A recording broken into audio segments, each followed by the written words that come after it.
The shotgun blast echoed across the frozen Montana valley as Clara Jensen stood on her porch snow, swirling around her weathered boots. "Get off my land!"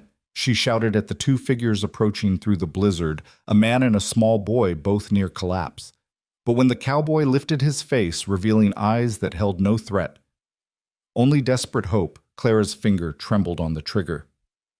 "Please," he said, his voice barely audible above the howling wind. "My son is dying." Those three words shattered something inside her that she'd kept frozen for years. This is the story of a woman who thought love had passed her by until a stranger arrived in a snowstorm and proved that some hearts just need the right person to thaw them. If you're watching from anywhere in this wide world, let me know your city in the comments.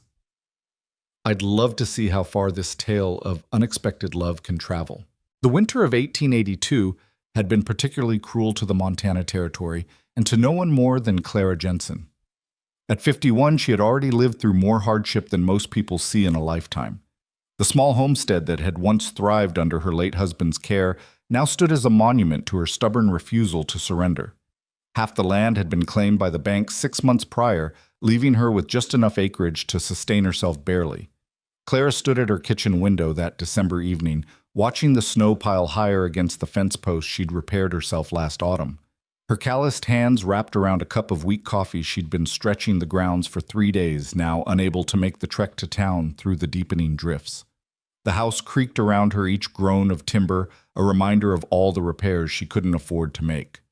She had sent her last letter to her sons 2 months ago, though she knew they wouldn't respond. James and Robert had made their feelings clear when they'd left for Boston 5 years earlier, shortly after their father's death.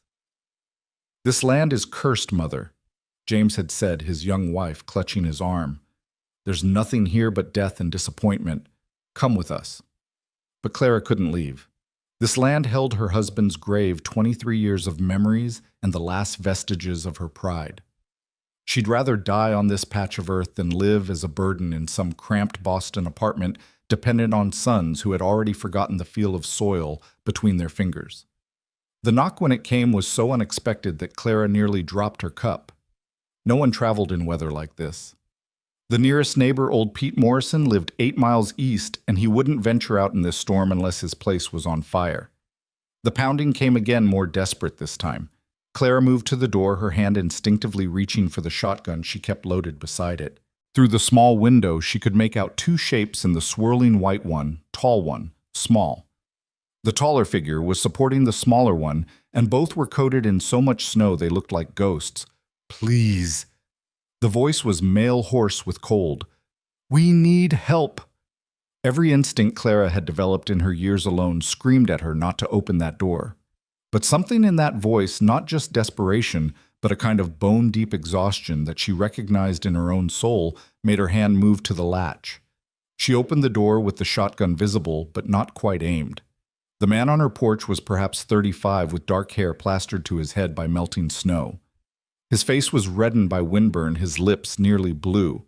But it was the child in his arms that made Clara lower the gun completely. The boy couldn't have been more than 7, and his small face was alabaster pale, his breathing shallow. "My son," the man said, and those 2 words carried the weight of the world. "The fever. 3 days now. Our wagon broke an axle 5 miles back. I saw your smoke."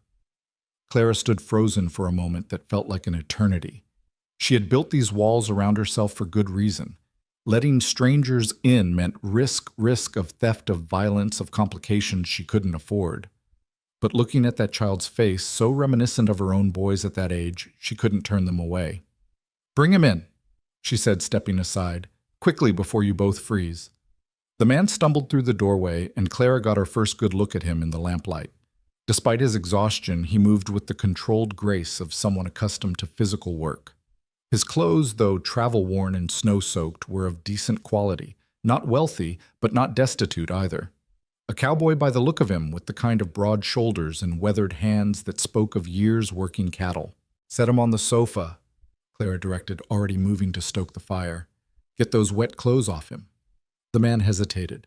"Ma'am, Now," Clara said, using the same tone that had once corralled 2 rambunctious boys and a husband who thought he knew better. Arguing wastes time the boy doesn't have. While the stranger stripped his son's wet outer garments, Clara bustled into action with an efficiency born of experience. She heated water on the stove, gathered clean cloths, and retrieved the small store of medicinal herbs she kept in the pantry. Feverfew for the temperature, willow bark for the aches chamomile to help him rest. "What's his name?" she asked, returning with the supplies. "Thomas," the man replied, his voice catching slightly. "Tommy, he's all I have left." Clara didn't ask about the mother. The way he said it told her everything she needed to know.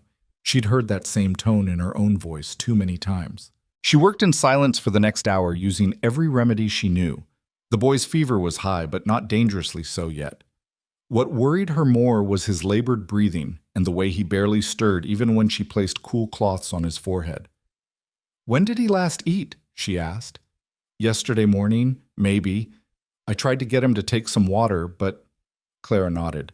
"Dehydration's as dangerous as the fever. Help me sit him up." Together they propped the boy against his father's chest. Clara spooned small amounts of warm herb tea between the child's lips, patient as a saint, until he'd taken nearly a cup. "There," she said, settling Tommy back onto the sofa. "Now we wait." The man looked at her with eyes that held a mixture of gratitude and anguish. "I don't even know your name, ma'am. I'm Daniel Hart." "Clara Jensen," she replied, then busied herself with unnecessary tasks to avoid the intensity of his gaze. There was something unsettling about the way he looked at her, not inappropriate, but as if he truly saw her, not just the worn widow she'd become. "You live here alone?" Daniel asked, and there was no judgment in the question, just curiosity. "Yes," Clara said shortly, not elaborating. "Must be hard, especially in winter." She shrugged. "I manage." Daniel fell silent, his attention returning to his son. Clara found herself studying him in stolen glances. His face beneath the exhaustion and worry was handsome in a rugged way. Not pretty like the dandies she'd seen in town, but solid real. His hands, as they stroked his son's hair, were gentle despite their obvious strength. "Where were you headed?" she asked, more to distract herself from these observations than from real curiosity. "Billings. I have a cousin there who offered me work on his ranch. We were making good time until the storm hit." He paused. "I should have stopped in the last town, waited it out. But Tommy seemed better yesterday morning, and I thought—" "You thought you could outrun it," Clara finished. "Men always think they can outrun things."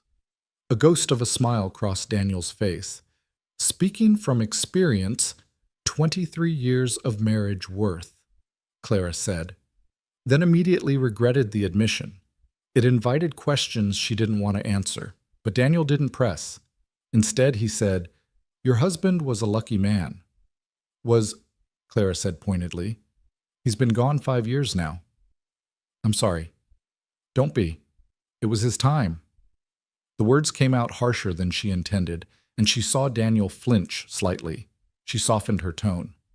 "The consumption. It was a mercy at the end." They sat in companionable silence for a while, the only sounds the crackling fire and Tommy's labored breathing. Outside, the storm raged on, wind rattling the windows and snow piling against the walls. Clara found herself oddly grateful for the company even under these circumstances. She hadn't realized how the silence had been eating at her until it was filled with the presence of others. Around midnight, Tommy stirred. His eyes fluttered open, unfocused at first, then settling on his father's face. "Pa!" Daniel's whole body sagged with relief. "I'm here, son. I'm right here." "Where are we?" "Somewhere safe." Daniel said, his voice thick with emotion. "This kind lady, Mrs. Jensen, she's taking care of us." Tommy's gaze shifted to Clara, and she was struck by how much the boy's eyes resembled his father's, the same deep brown, the same intensity. "Are you an angel?" the boy asked, his voice small and serious. Clara actually laughed, a sound she hadn't made in months. "No child, just a woman with a warm fire and some medicine." "You look like an angel," Tommy insisted. Then his eyes drooped closed again. Daniel's cheeks colored slightly. "He's still feverish. He doesn't—" "It's fine." Clara said, though she felt an unexpected warmth in her chest at the child's words. Children say what they think. It's adults who learn to lie. She checked Tommy's forehead. The fever had broken, leaving him clammy but cooler. He'll need to rest for several days, she said. You can't travel in this weather anyway. Mrs. Jensen, we've already imposed. You've done nothing of the sort, Clara interrupted. That boy needs rest and proper food. You look like you could use the same. I have the room and… She paused, struggling with the admission. I could use the help around here if you're willing to work for your keep. Daniel studied her for a long moment. You don't know anything about us. I know you nearly killed yourself trying to save your son, Clara said. That tells me enough. Something passed between them, then an understanding that went beyond words. Daniel nodded slowly. We'll work for our keep, and thank you. Clara stood abruptly uncomfortable with the gratitude. The spare room is down the hall. It's not much, but it's warm. We can move the boy when he's stronger. I'll stay with him tonight, Daniel said. I expected as much. There are blankets in the chest. I'll make breakfast at dawn. She turned to leave, but Daniel's voice stopped her. Mrs. Jensen, why did you open the door? Most people wouldn't have not in a storm like this, not to strangers. Clara considered the question. Why had she… Was it the desperation in his voice, the child's need? Or was it something else, some deep loneliness that had finally overcome her caution? I don't know, she said honestly. Maybe I'm getting soft in my old age. You're not old, Daniel said quietly. Clara felt heat rise to her cheeks, another sensation she hadn't experienced in years.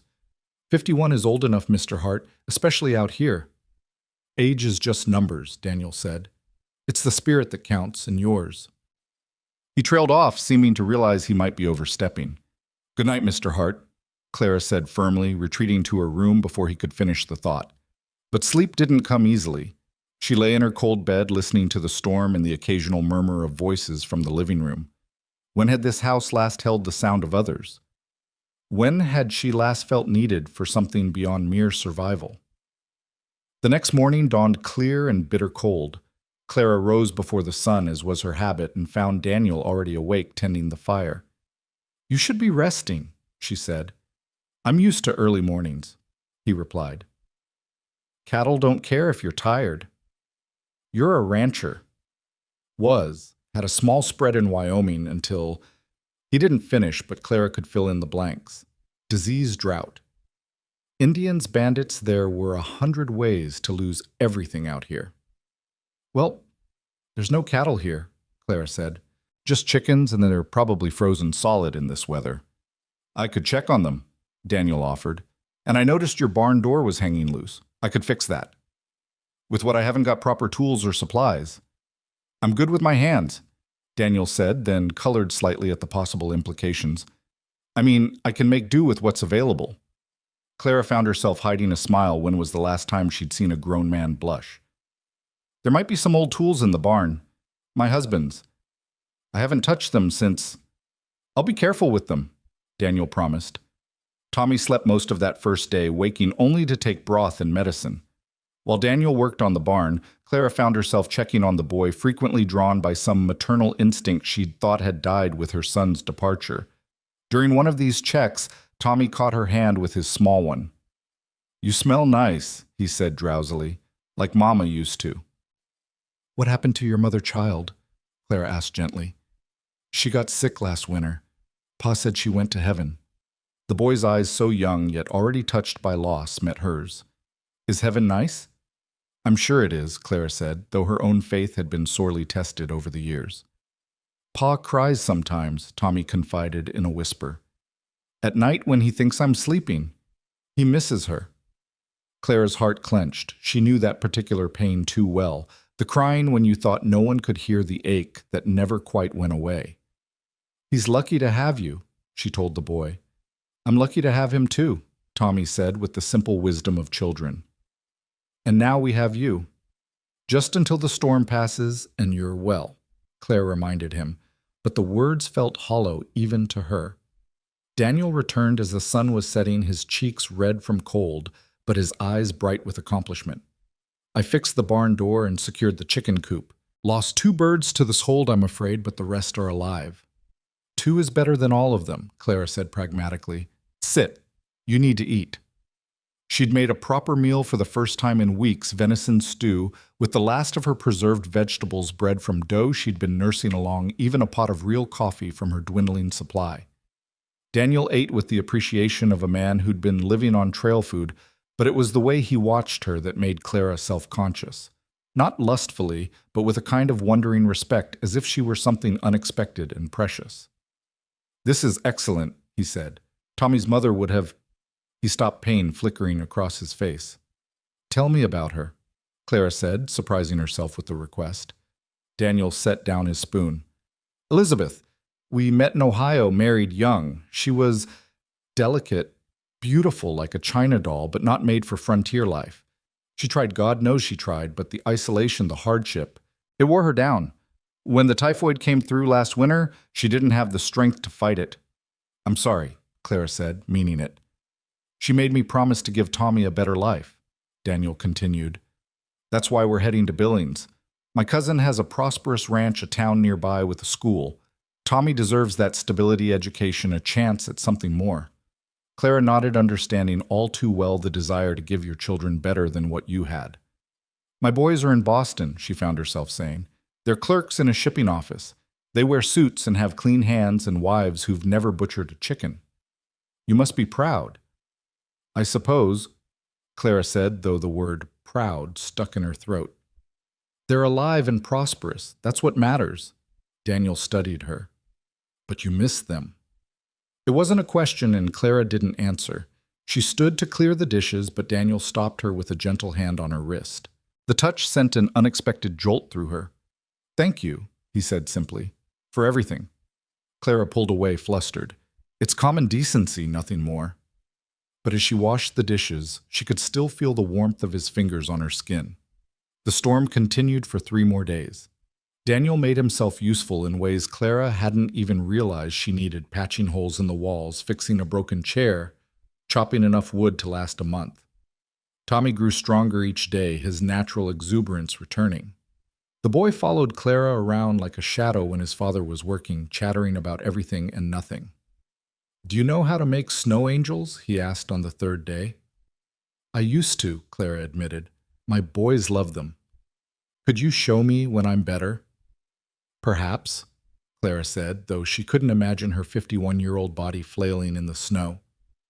"Pa says you're sad," Tommy announced with a child's brutal honesty. "He says you're like a flower that forgot how to bloom." Clara's hands stilled in their mending. "Your father talks too much." "He says you're pretty too," Tommy continued, oblivious to her discomfort. "He told Mr. Morrison that when he came to check on us."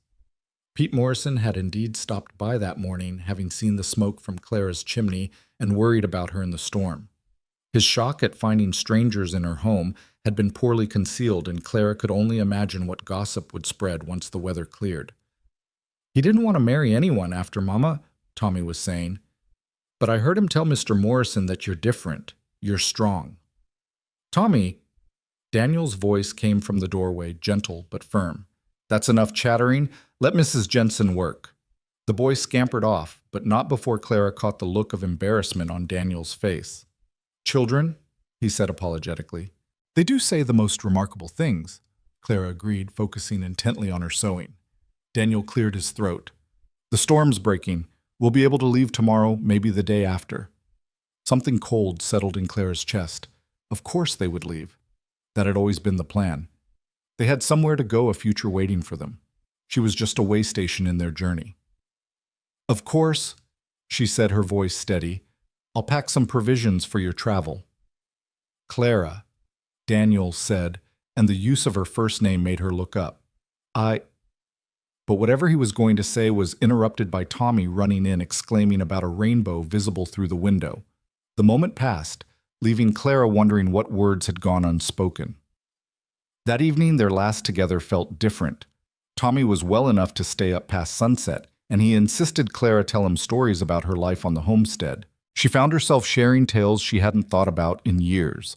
The time a bear had tried to break into the chicken coop and her husband had chased it off in his nightshirt, the year grasshoppers ate everything except the turnips, and they'd lived on turnip soup for 3 months the day her eldest son had delivered his first calf, all by himself, at age 12. "You've lived an extraordinary life," Daniel said when she finished. Clara shook her head. "Just an ordinary life with extraordinary moments. That's all any of us get. Some of us get lucky enough to share those moments with remarkable people." Daniel said, his eyes never leaving her face. Clara felt that warmth again spreading through her chest like honey. She stood abruptly. "It's late. You should both rest. Tomorrow will be a long day." But tomorrow came too soon and not soon enough. Clara lay awake most of the night, alternating between wishing the strangers would leave so her life could return to its predictable loneliness and dreading the moment they would walk out her door. She rose even earlier than usual, preparing a breakfast that was perhaps more elaborate than necessary. Daniel and Tommy emerged dressed in their now dry travel clothes, looking like the strangers who had arrived rather than the familiar presences they'd become. "The road should be passable," Daniel said, though he seemed to be trying to convince himself. "The sun's out, and if we're careful, Pa," Tommy interrupted. "Do we have to go?" "Yes, son. Cousin Frederick is expecting us." "But I like it here. Mrs. Jensen needs help, and you fix things, and—" "Thomas," Daniel said firmly, "we've imposed enough on Mrs. Jensen's kindness." Clara turned away, busying herself with packing food for their journey. Her hands shook slightly as she wrapped bread and dried meat. This was right. This was what needed to happen. She'd been alone before they came. She'd be alone after they left. Nothing had changed. Everything had changed. "Thank you," Daniel said, accepting the provisions. His fingers brushed hers in the exchange, and this time Clara didn't pull away. "For saving my son. For everything." "It was nothing," Claire said. "It was everything," Daniel countered. He hesitated, then pulled a small carved figure from his pocket, a horse beautifully detailed. "I made this last night. For you. So you don't forget us." Clara took the carving, running her fingers over the smooth wood. "I'm too old for gifts, Mr. Hart." "No one's too old for gifts," Daniel said softly, "or for new beginnings." Their eyes met and held for a long moment. Clara saw something in his gaze that made her heart race like a young girl's possibility. Hope things she'd thought were long dead. "Pa, can't we stay just one more day?" Tommy pleaded. "No, son, we need to go." But Daniel's voice lacked conviction. They stood at the door, the three of them, none quite willing to take the final step. Outside, the world was blindingly white pristine and deceptively peaceful. The road to Billings stretched ahead while behind lay Clara's small homestead, smoke rising cheerfully from the chimney.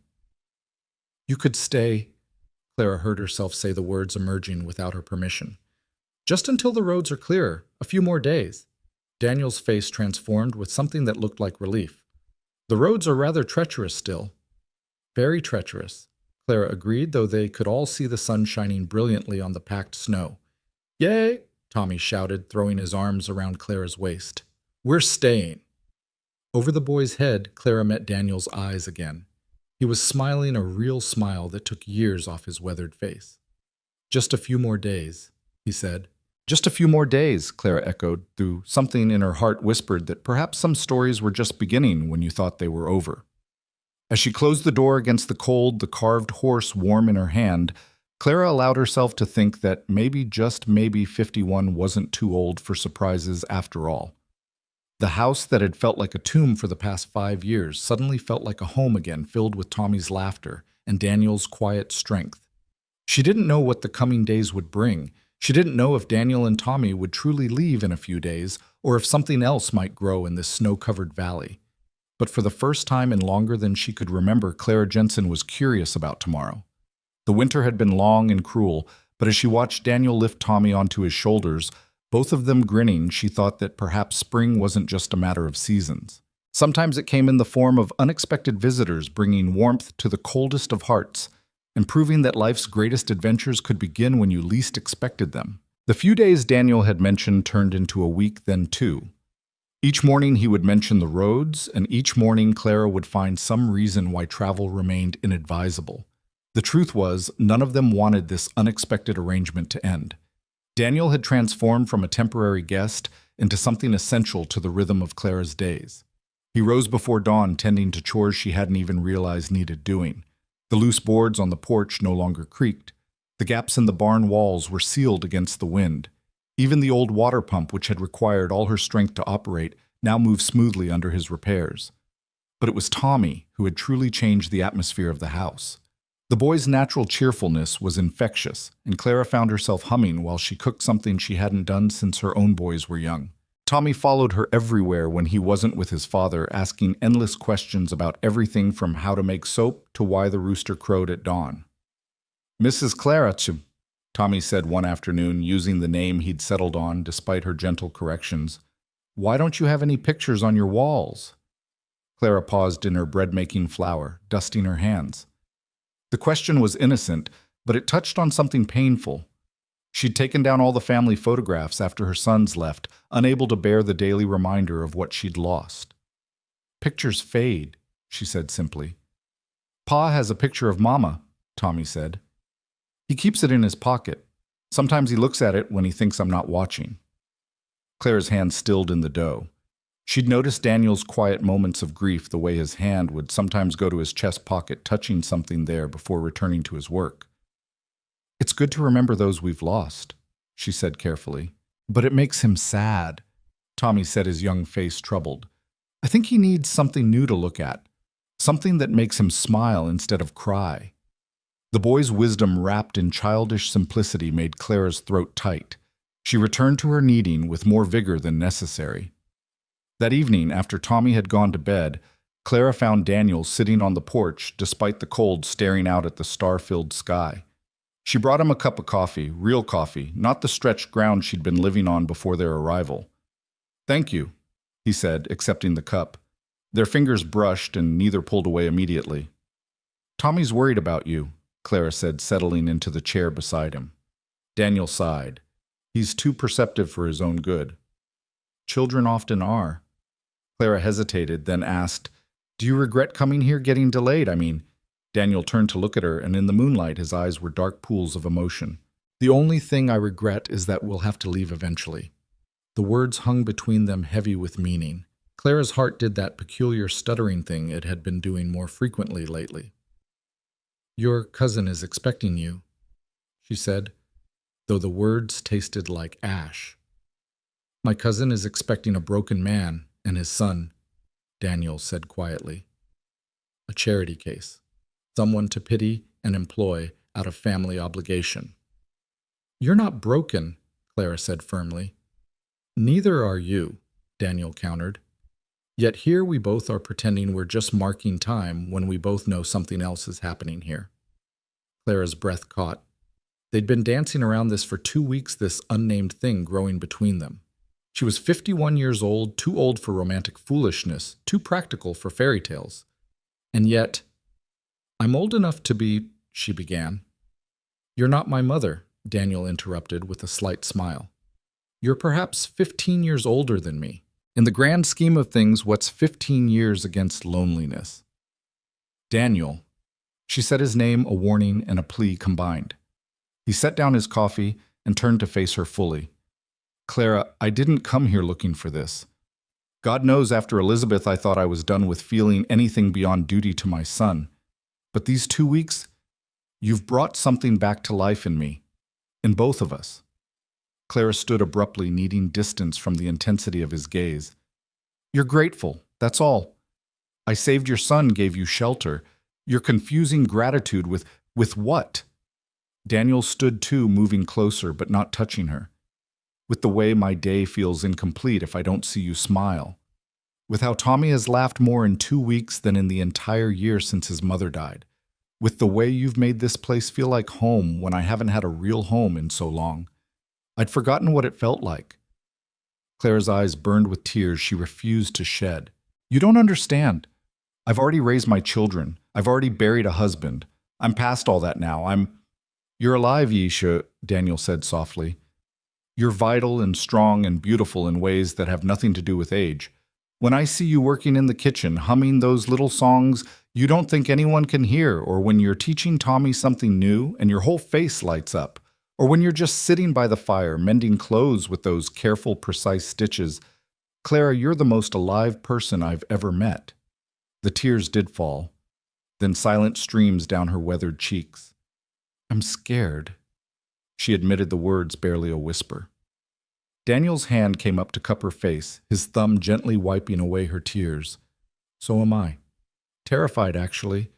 But I'm more scared of leaving here, of never knowing what we could have been. Clara leaned into his touch, her eyes closing. When was the last time someone had touched her with such tenderness? When was the last time she'd allowed it? What about Billings? She asked. Your cousin's ranch. There will always be other ranches, other opportunities, Daniel said. But there's only one you, Clara Jensen. Only one place that's felt like home since I lost everything.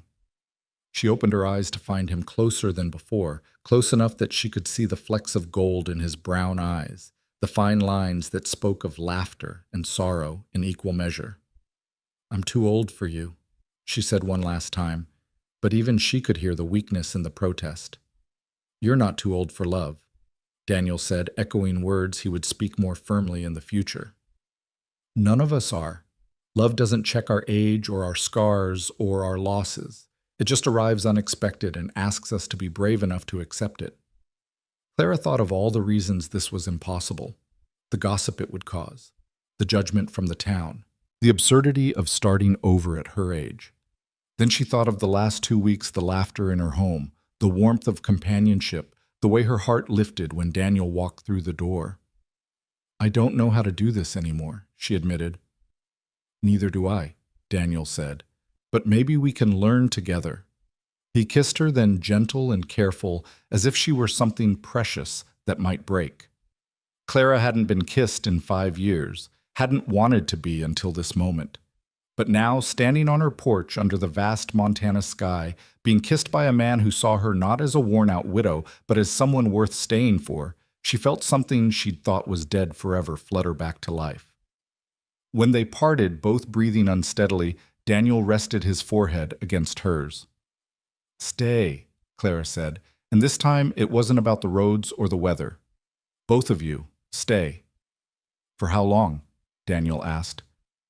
For as long as you want. Forever, if that suits you. Daniel pulled back to look at her, his expression serious. Clara, I need you to understand something. I'm not looking for a mother for Tommy or just a roof over our heads. I'm not looking to take advantage of your kindness or your loneliness. If we stay, it's because He paused, struggling with words. It's because somewhere between you saving my son and teaching him to gather eggs, I went and fell in love with you. The words should have sounded ridiculous. They'd known each other 2 weeks. Clara was a practical woman who didn't believe in lightning strikes and fate. But standing there looking into Daniel's earnest face, she believed in this. You barely know me, she said weakly.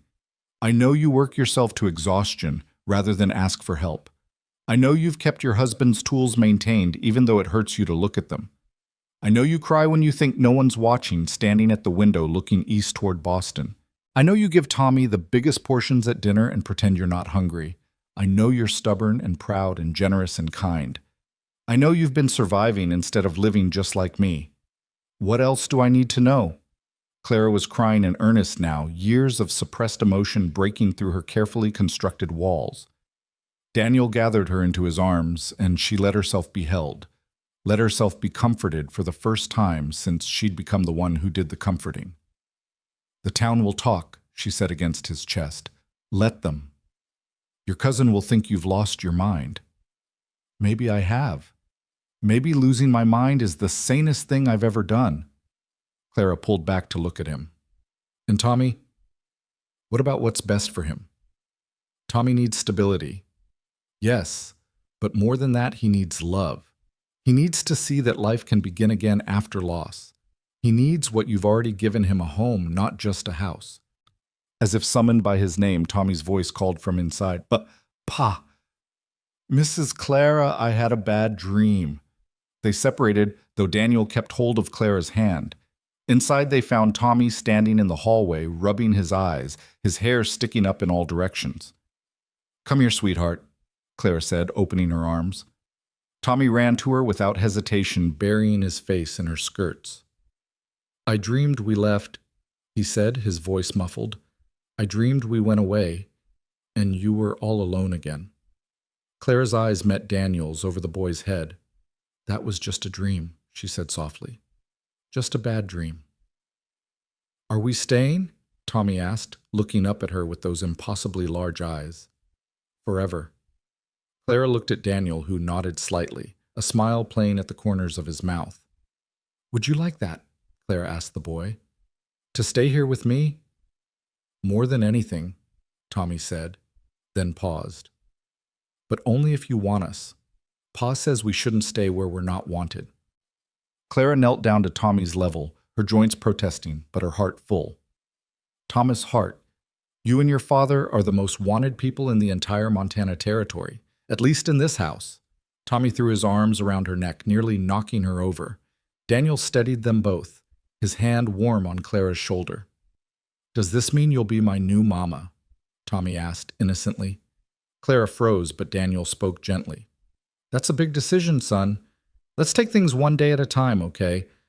But Tommy was already moving on with the fluid attention of childhood. "Can we have pancakes for breakfast tomorrow, with the berry syrup?" "Of course," Clara said, standing with Daniel's help. "Now back to bed." After Tommy was settled, Daniel and Clara stood in the hallway, suddenly awkward with the weight of what had been decided.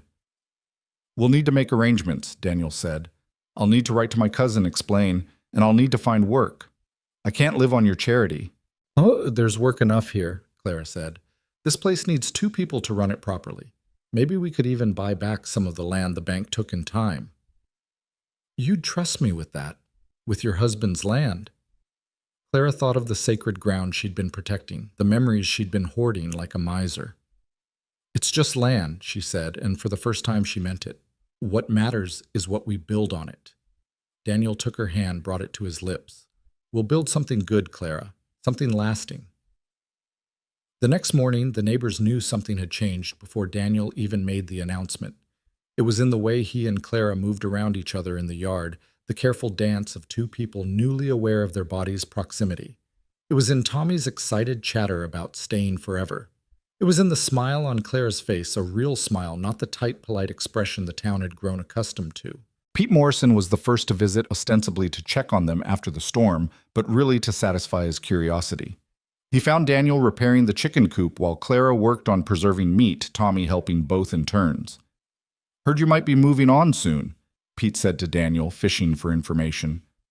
"Actually, Mr. Morrison, I've decided to stay," Daniel said straightforwardly. "Mrs. Jensen has kindly offered us a permanent position here." Pete's eyebrows climbed toward his hairline. "That's so, and what position might that be?" "Whatever needs doing," Daniel said simply. "This place needs work, and I need work. Seems like a good match." Pete looked between Daniel and Clara, who had come out to greet him, flour in her hair and a flush on her cheeks that had nothing to do with the cold. "Clara," Pete said carefully, "you sure about this?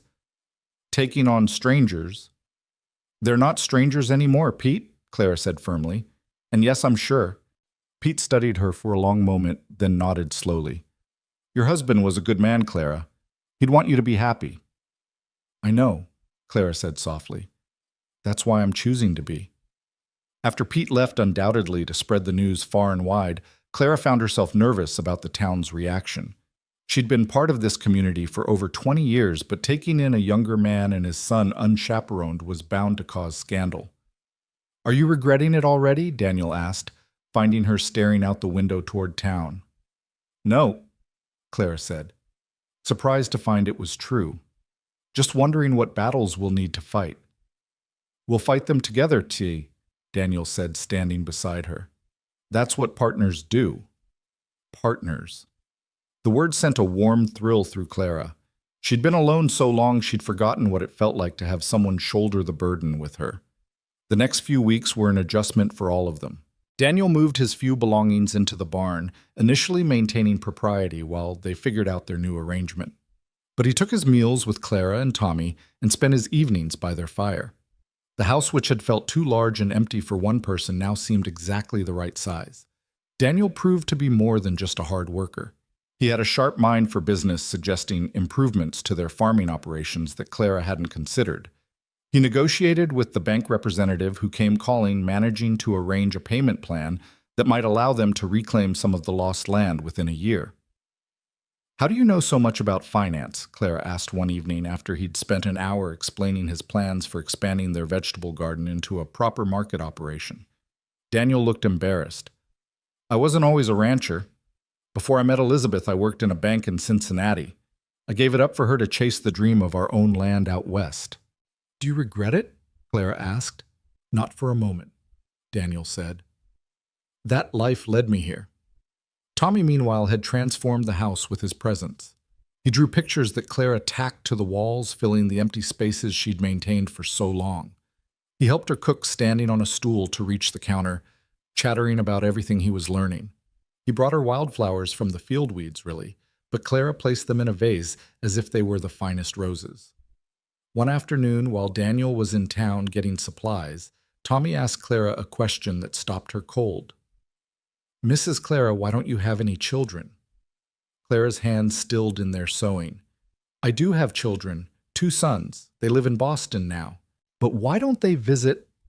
How to explain to a 7-year-old the complex web of resentment, disappointment, and abandonment that had driven her sons away?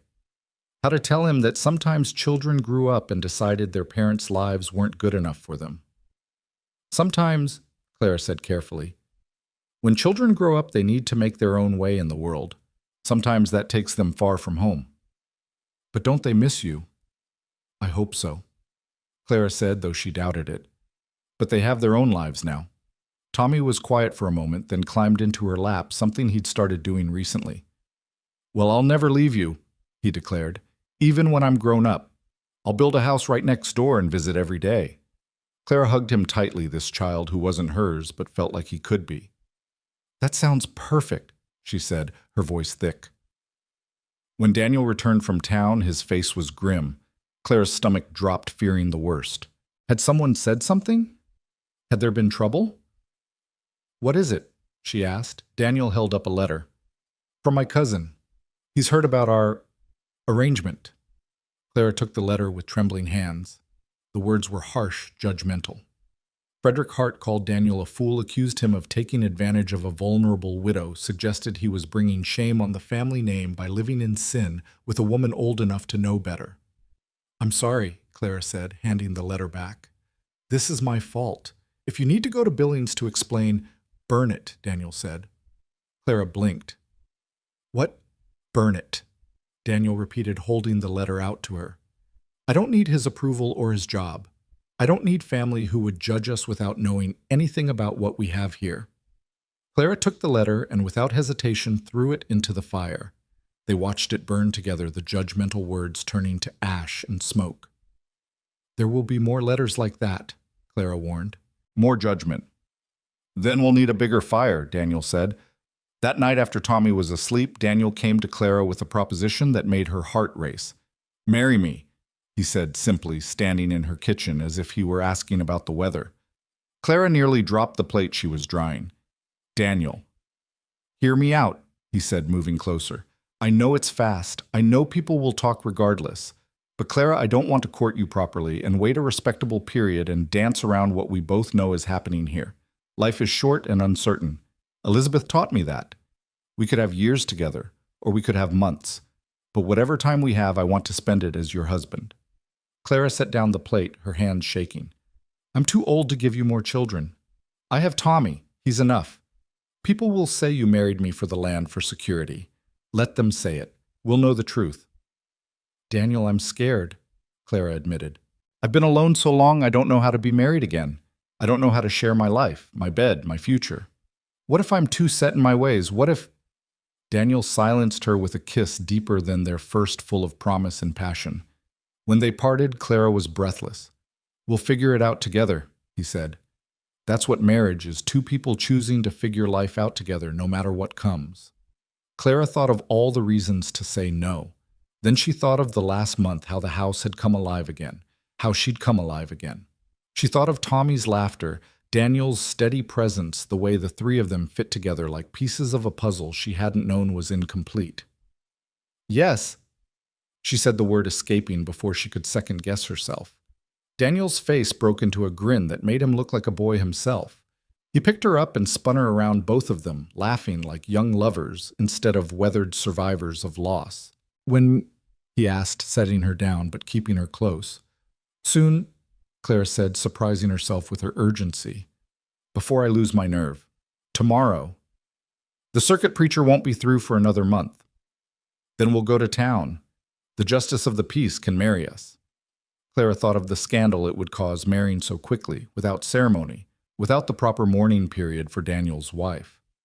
Then she thought of how little any of that mattered compared to the joy bubbling up in her chest. Saturday, she said. We'll go Saturday. Daniel kissed her again, and Clara let herself melt into it. Let herself feel young and desired and hopeful. Tommy, of course, was ecstatic when they told him the next morning, "You're getting married.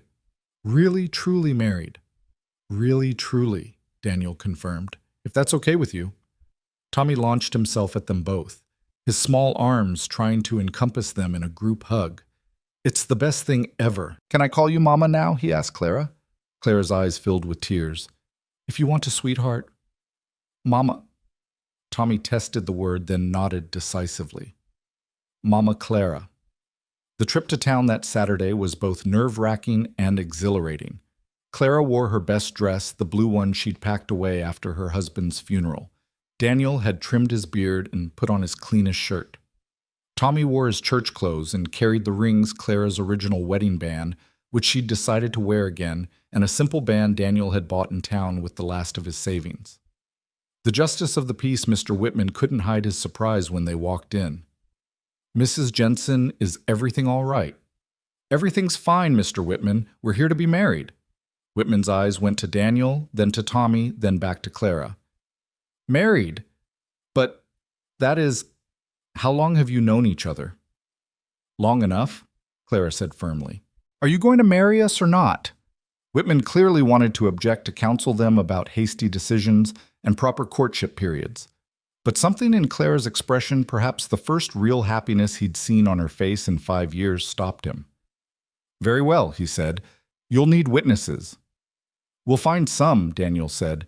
They recruited Whitman's secretary and, surprisingly, Mrs. Patterson from the general store, who had always had a soft spot for Clara. "About time you found happiness again, dear," Mrs. Patterson whispered to Clara as they prepared. "Don't let anyone tell you different." The ceremony was simple, just the legal words required. But when Daniel said his vows, his voice was thick with emotion. "Clara, you saved my son's life, but more than that, you saved mine. You've shown me that love doesn't end with loss, that life can begin again when we least expect it. I promise to work beside you, laugh with you, and love you for whatever time God grants us." Clara's own vows came from the heart. "Daniel, you and Tommy have brought light back into a house I'd turned into a tomb. You've reminded me that I'm more than a widow, more than a woman past her prime. I'm alive, and I choose to live that life with you, come what may." When Whitman pronounced them married and Daniel kissed her, Clara heard Mrs. Patterson sniffle and even saw Whitman's secretary wipe his eyes. Tommy cheered loud enough to be heard in the next county. They returned home as a family official and legal. That night, after Tommy was asleep, Daniel came to Clara's room. Their room now with a nervousness that was endearing in a man his age. "It's been a long time for me, too," he admitted, standing uncertainly by the door.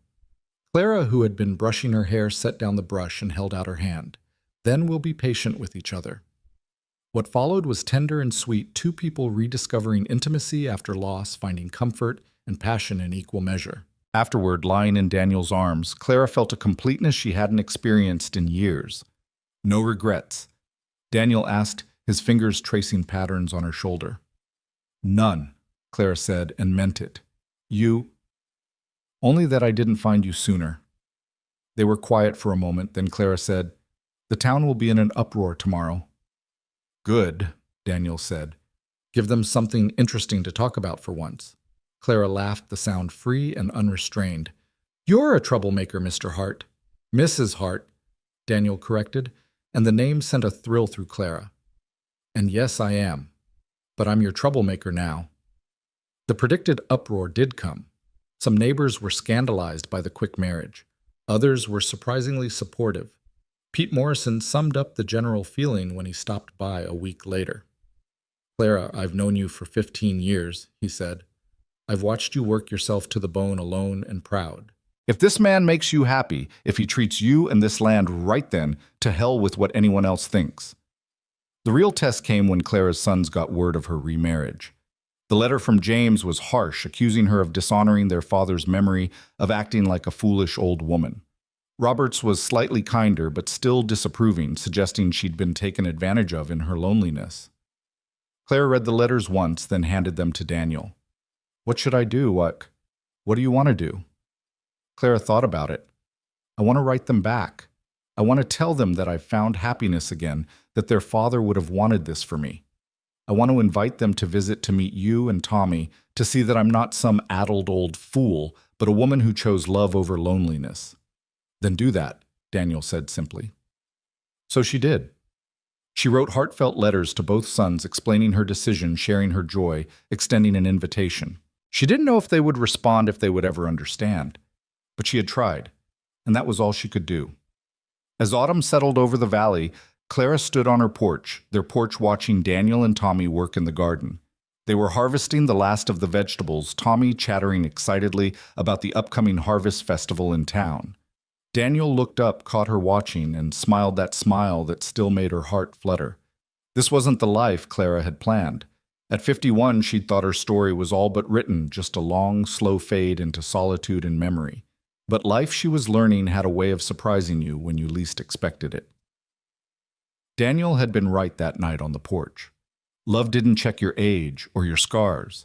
It simply arrived in the form of a desperate father and a sick child in a snowstorm, and asked you to be brave enough to open the door. Clara had opened that door, and in doing so had opened her heart to possibilities she'd never imagined. The widow Jensen was gone, and in her place stood Clara. Heart wife, mother woman, reborn. As she walked out to join her family in the garden, Clara thought about the seasons of a life. Spring's naive joy, summer's full bloom, autumn's supposed decline. But what if autumn wasn't an ending, but a transformation? What if the leaves fell away to reveal something stronger underneath something that could withstand winter's worst and still bloom again? Tommy ran to her, his arms full of carrots, dirt smudged on his cheek. "Mama Clara, look how many I found." "That's wonderful, sweetheart," she said, ruffling his hair. Daniel joined them, slipping an arm around Clara's waist. It was such a natural gesture now, this easy affection, but it still sent warmth through her. "Good harvest this year," he said. "The best," Clara agreed, and she wasn't just talking about vegetables. The harvest festival arrived with all the fanfare the small town could muster. Clara had attended every year for 2 decades, but this was the first time she'd looked forward to it since her husband's death. As she adjusted Tommy's collar for the 3rd time, Daniel caught her nervous hands. "They've already formed their opinions," he said gently. "Tonight won't change them." "I know," Clara said, though her stomach churned with anxiety. "I just want Tommy to feel welcome. Children can be cruel when their parents whisper." Daniel kissed her forehead. "He has us. That's enough." But Clara noticed how Daniel's jaw tightened when they entered the town square, and conversation stopped mid-sentence. Women who had nodded politely to her for years now turned away, pulling their children closer. Men who had tipped their hats to her now stared at Daniel with barely concealed hostility. "Maybe we should go," Clara whispered. "No," Daniel said firmly, his hand finding hers. "We have as much right to be here as anyone." Tommy, oblivious to the tension, tugged them toward the pie contest table. "Mama Clara, did you enter your apple pie?" "I did, sweetheart." Mrs. Henderson, who ran the contest, looked uncomfortable when they approached. "Clara, there's been some discussion about whether, given the circumstances, whether what Mrs. Henderson," Clara asked, her voice steady despite her racing heart, "whether it's appropriate for you to enter, considering," she glanced at Daniel meaningfully, "considering I'm legally married, considering I'm happy," Clara's voice rose slightly, "or considering I've dared to live my life instead of dying slowly like everyone expected." The nearby crowd had gone silent, everyone pretending not to listen while hanging on every word. Mrs. Henderson flushed. There's no need for that tone, Clara. We're simply concerned about maintaining certain standards. Standards. Daniel interrupted, his voice calm but firm. My wife has been part of this community for over 20 years. She's helped birth half the children here, nursed sick neighbors through fever, shared what little she had during hard times. What standard has she violated except refusing to remain a grieving widow forever? You don't understand, Mr. Hart, Mayor Thompson said, stepping forward. This is a respectable town. We have certain expectations. You have certain prejudices, Daniel corrected, and you're using them to punish a good woman for choosing happiness. Tommy, sensing the tension, pressed closer to Clara. Why is everyone angry? Before Clara could answer, another voice spoke up. They're not all angry, boy. Pete Morrison stepped forward, his weathered face set in determination. Behind him stood Mrs. Patterson from the general store and surprisingly young Mary Williams, whose baby Clara had helped deliver just last spring. Some of us remember what Clara did for this town, Pete continued. Some of us think she deserves whatever happiness she can find. She rushed into marriage with a stranger, Mrs. Henderson protested. It's unseemly. Unseemly. Mary Williams laughed bitterly. You want to talk about unseemly? How about when my husband left me with 3 children and no money? Where were your standards then? Clara was the only one who helped me, gave me credit at her egg stand when I couldn't pay, watched my children while I took in washing. But now she's the one who's unseemly. The crowd shifted uncomfortably. Other voices began to speak up, some supporting Clara, others defending the town's moral stance. The festival was threatening to turn into a public trial when Tommy's voice cut through the noise. Stop it! He shouted, breaking away from Clara to stand on a nearby crate. All of you stop being mean to my mama. The crowd fell silent, staring at this small boy with tears streaming down his face. She saved me, Tommy continued, his young voice carrying across the square. When I was sick, and Pa thought I was going to die, she saved me. She gave us food and medicine and a home. She teaches me letters and numbers and how to be good. She tucks me in every night and tells me stories and makes sure I say my prayers. She loves me and Pa, and we love her. Why is that bad? Why does that make you angry? Clara's heart broke and swelled simultaneously. She moved toward Tommy, but he wasn't finished. My real mama died, he said, his voice smaller now. I was sad all the time. Pa was sad too. We were so sad we forgot how to be happy. But Mama Clara made us remember. She made us a family again. And if you're mean to her, then you're mean to me and Pa too, and we don't need you anyway. We have each other. He jumped down from the crate and ran to Clara, who caught him in her arms, both of them crying now. Daniel wrapped his arms around them both, creating a protective circle against the world. The boy's right, a gravelly voice said. Old Samuel Brennan, the town's eldest resident, pushed through the crowd with his cane. I've lived in this town for 73 years. I've seen good people and bad sinners and saints. Clara Jensen. Clara Hart now is good people. Always has been. And if we run her off because she found love again, then we're the ones who should be ashamed. The old man's words carried weight. Slowly the crowd began to disperse, some looking ashamed, others still disapproving but less willing to voice it publicly. Mrs. Henderson huffed and turned away, but not before Clara saw uncertainty in her eyes. Pete Morrison approached them. Why don't you folks come sit with us? My wife's got a blanket spread out, and she made enough food for an army. It wasn't a complete victory, but it was a beginning. As they settled on the Morrisons' blanket, other families began to drift over. Not many, but enough. Mary Williams brought her children, who immediately engaged Tommy in a game. The Brennans joined them, then the Kowalskis, who ran the feed store. Thank you, Clara said to Pete. He shrugged.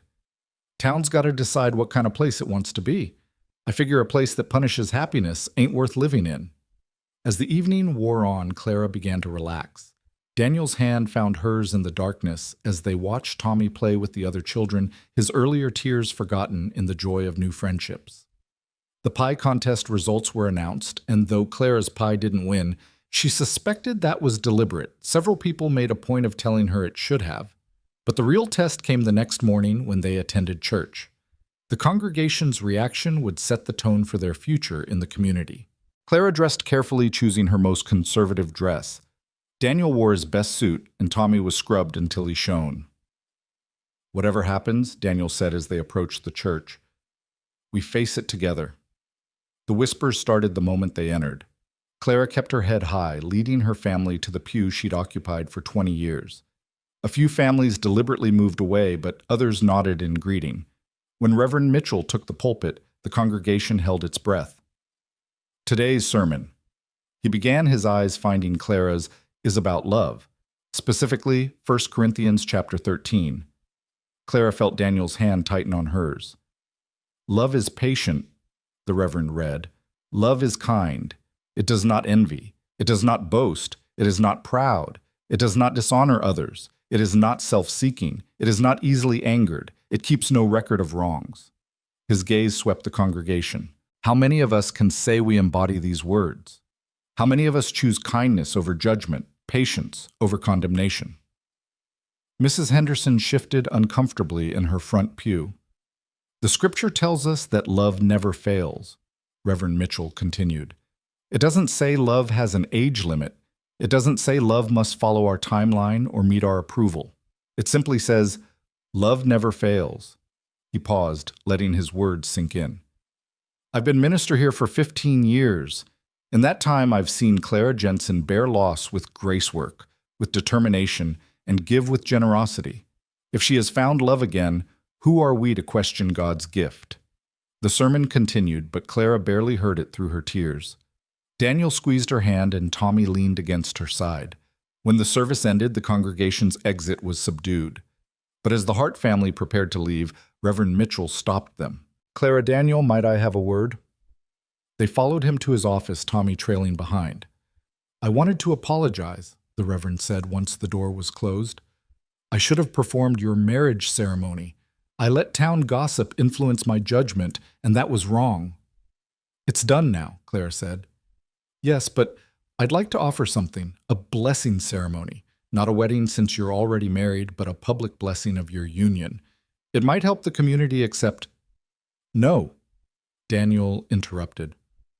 "Respectfully, Reverend, we don't need the community's acceptance. We have each other and we have God's blessing whether this town recognizes it or not." The Reverend nodded slowly. "You're right, of course, but the offer stands if you change your mind." As autumn deepened into winter, the Hart family settled into their new rhythm. The town's attitude remained mixed, but the outright hostility faded into a general coolness from some quarters and warm acceptance from others. Clara found she minded less than she'd expected. The people who mattered, the true friends, stood by them. The first snow came early that year, and Clara stood at the same window where she'd watched Daniel and Tommy approach through the blizzard nearly a year ago. So much had changed since that desperate night. The house that had felt like a tomb now rang with laughter. The chores that had been burdensome were now shared work that brought them together. "Remember when you pointed that shotgun at us?" Daniel said, coming up behind her and wrapping his arms around her waist. "You were strangers on my land in a blizzard," Clara defended. "What was I supposed to do?" "Exactly what you did," Daniel said, kissing her neck. "Save us." "You saved me right back," Clara said, turning in his arms. "Mama, look what I made." Tommy burst in, covered in snow, holding a misshapen snowman's head. "That's wonderful, sweetheart," Clara said. "But you're dripping all over my clean floor." "Sorry, Mama." But Tommy's grin was unrepentant. As Clara went to get towels, she heard Daniel and Tommy planning where to build their snow family. The casual domesticity of it filled her with contentment. This was what she'd been missing all those years alone, not just companionship, but partnership, not just love, but family. That evening, as they sat by the fire, Daniel whittling, Clara sewing, Tommy practicing his letters, a knock came at the door. They all tensed. Unexpected visitors rarely brought good news. Daniel answered the door, his hand near the rifle they kept by the entrance. But instead of trouble, a familiar figure stood in the doorway, though aged and weathered by city life. "James?" Clara gasped, recognizing her eldest son despite the years of absence. James Jensen looked older than his 30 years, his face drawn with exhaustion and something else to feed, perhaps. His clothes, though once fine, were worn and travel-stained. "Mother," he said, his voice formal, "I apologize for arriving unannounced." Clara's joy at seeing him warred with hurt over his long absence and harsh letters. "Come in," she said finally. "You must be freezing." James entered awkwardly, his eyes taking in the changes, the pictures on the walls, Tommy's toys scattered about Daniel's presence. "This is my husband Daniel," Clara said, her chin lifting slightly, "and our son Tommy." James's jaw tightened, but he nodded politely. "Mr. Hart." "James?" Daniel responded, equally formal. "We've heard a lot about you." "Nothing good, I imagine," James said bitterly. "That's enough," Clara said sharply. "Whatever's brought you here, we can discuss it civilly. Tommy, go get ready for bed." "But Mama." "Now please." After Tommy reluctantly left, Clara turned to her son. "Why are you here, James?" James seemed to deflate. "I've lost everything, Mother. My position, my savings, my wife. She left me for a banker with better prospects. Robert won't help. He says I made my bed and should lie in it. I had nowhere else to go." Clara's heart ached for her son despite everything. This was the boy she'd raised, taught to walk, nursed through illness. But he was also the man who'd abandoned her, judged her, condemned her happiness.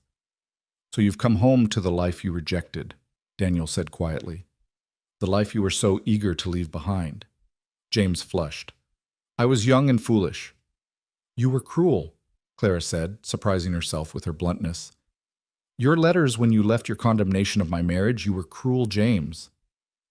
"I know," James said, and to Clara's surprise, tears filled his eyes. "I know, Mother. I was so sure I was better than this place, better than—" He gestured helplessly. "I was wrong about everything." Clara wanted to go to him to comfort him as she had when he was small, but she held back, needing more than just his desperation. "What do you want from us, James?" she asked. "Shelter," he said simply. "Time to figure out what comes next. I can work. I know I never wanted to before, but I can learn. I just need a chance." Clara looked at Daniel, who gave her a small nod. This was her decision. "You can stay," she said finally, "but there are conditions. You'll work alongside Daniel, really work, not just go through the motions.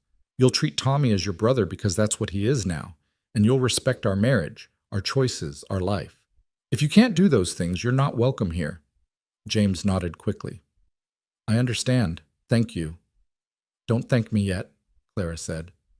"This life you ran from. It's hard.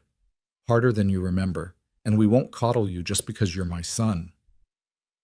"I don't expect coddling," James said, though he looked uncertain. Daniel stood. "There's a cot in the barn. It's warm enough with the animals, and there's a stove. You can stay there until we figure out something more permanent." It wasn't the warmest welcome, but it was more than James had probably expected. As he gathered his meager belongings, Clara touched his arm. "James, I'm glad you're safe. Whatever's happened between us, you're still my son." James's composure cracked slightly. "I don't deserve your kindness, Mother." "Maybe not," Clara said honestly. "But family isn't about what we deserve." The first weeks with James were awkward. He struggled with the physical labor, his soft city hands blistering from the work. Tommy was initially suspicious of this stranger, who was supposedly his uncle. Daniel remained polite but distant, watching to see if James would keep his promises. But slowly things began to shift. James, despite his initial incompetence, showed genuine determination to learn. He worked from dawn to dusk without complaint, even when Clara could see he was exhausted. He began teaching Tommy about the city, sharing stories that fascinated the boy. And most surprisingly, he and Daniel developed a cautious respect for each other. One evening, Clara overheard them talking in the barn. "You love her," James was saying. "It wasn't a question." "More than my own life," Daniel replied simply. "I can see it. The way you look at her, the way you treat her. Father loved her, but it was different. Quieter, maybe. Or maybe just worn down by years. Your father was a good man from what I've heard." "He was," James agreed. "But he was also tired. The land broke him bit by bit. Mother held him together, but I think I think maybe she needed someone to hold her together too, and he was too exhausted to notice. There was a pause, then James continued. I'm glad she has you. I didn't want to be, but I am. She deserves to be happy. She deserves everything, Daniel said. I just hope I can give her enough. You already have, James said. I've never seen her like this. Even before Father died, she wasn't this alive. Clara moved away from the door, her heart full. James was changing, growing, becoming the man she'd always hoped he could be. The city had humbled him, failure had taught him empathy, and returning home had shown him what truly mattered. Christmas approached with a kind of anticipation the homestead hadn't seen in years. Tommy was beside himself with excitement, having been promised his first real Christmas with a full family. James had been working on something secret in the barn, and Daniel had made mysterious trips to town. On Christmas Eve, as snow fell softly outside, they gathered around the tree Daniel and Tommy had cut down. It was decorated with strings of berries, paper angels Tommy had made, and a few precious glass ornaments Clara had saved from her early marriage. Before we open gifts, Clara said, I want to say something. Everyone turned to her, Tommy bouncing with impatience. A year ago, I was alone on Christmas. I had convinced myself that was my fate, my punishment maybe for whatever sins I'd committed. I had accepted that my story was over. She looked at each of them in turn. But God had other plans. He sent me a desperate father and a sick child in a blizzard. He gave me back my son when I thought I'd lost him forever. He built me a family when I thought I was destined to be alone.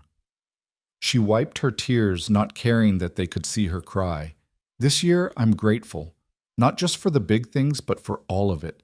For Tommy's laughter, for Daniel's strength, for James's return, for the way the house smells like bread again, for the sound of voices besides my own, for the warmth of another body in my bed. Mother, James protested, embarrassed. Clara laughed. Oh, hush, I'm old enough to say what I please. My point is, family isn't just about blood. It's about choice. We've all chosen to be here, to be together, to be family. And that's the greatest gift I could ask for. Can we open presents now? Tommy asked, making everyone laugh. The gifts were simple but heartfelt. James had carved a beautiful wooden box for Clara's sewing supplies. Daniel gave her a new shawl he'd had Mrs. Patterson help him select. Tommy presented her with a picture he'd drawn of their family, including James and even the chickens. Clara had knitted new scarves for everyone and made Tommy a stuffed horse. But her gift to Daniel was special, a watch that had belonged to her father, carefully cleaned and repaired. It should stay in the family, she said as she gave it to him. Daniel's eyes misted as he took it. Clara, I can't. You can and you will, she said firmly. You're the head of this family now. It's yours. But the biggest surprise came from James. He pulled out a letter holding it uncertainly. I wrote to Robert, he said. Told him about everything. How happy you are, Mother. How wrong we were. How Daniel and Tommy have become family.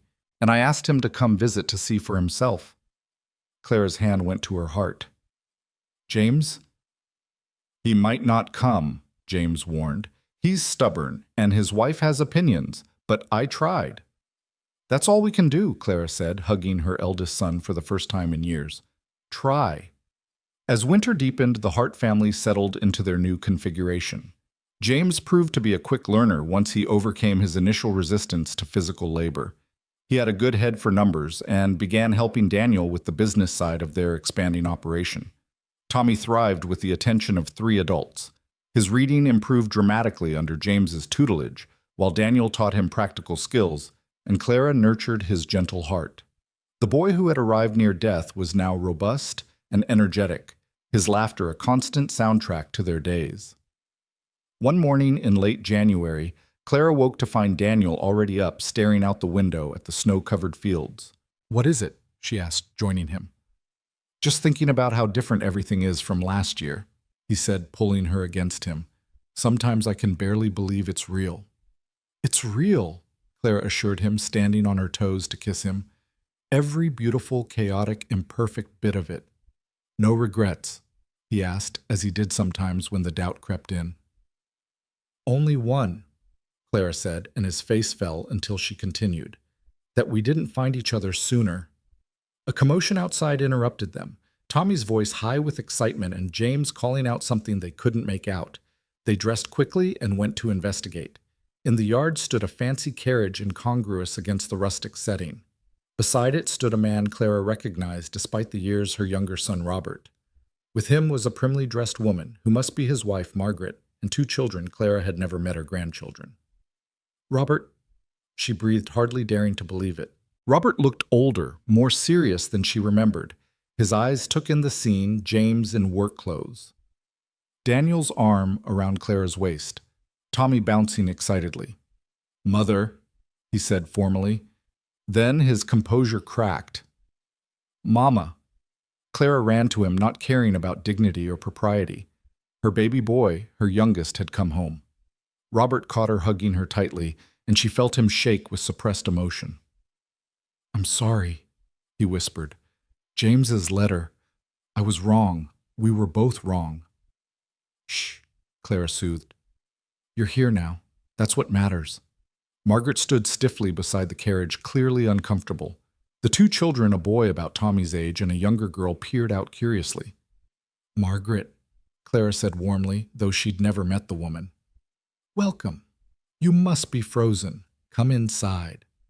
The reunion was awkward at first. Margaret was clearly a city woman unused to frontier life.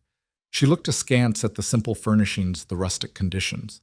But Tommy, with his natural charm, soon had the children engaged, and gradually the ice began to thaw.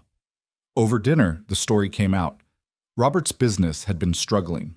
The same economic forces that had ruined James had hurt him too, though not as severely. James's letter had come at a moment when Robert was questioning everything about the life he'd built. "I realized," Robert said, looking at his mother, "that I'd traded family for the illusion of success.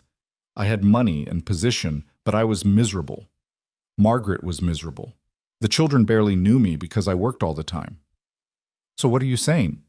Clara asked. Robert looked at his wife, who nodded slightly. "We're thinking of staying, not here exactly, but in town.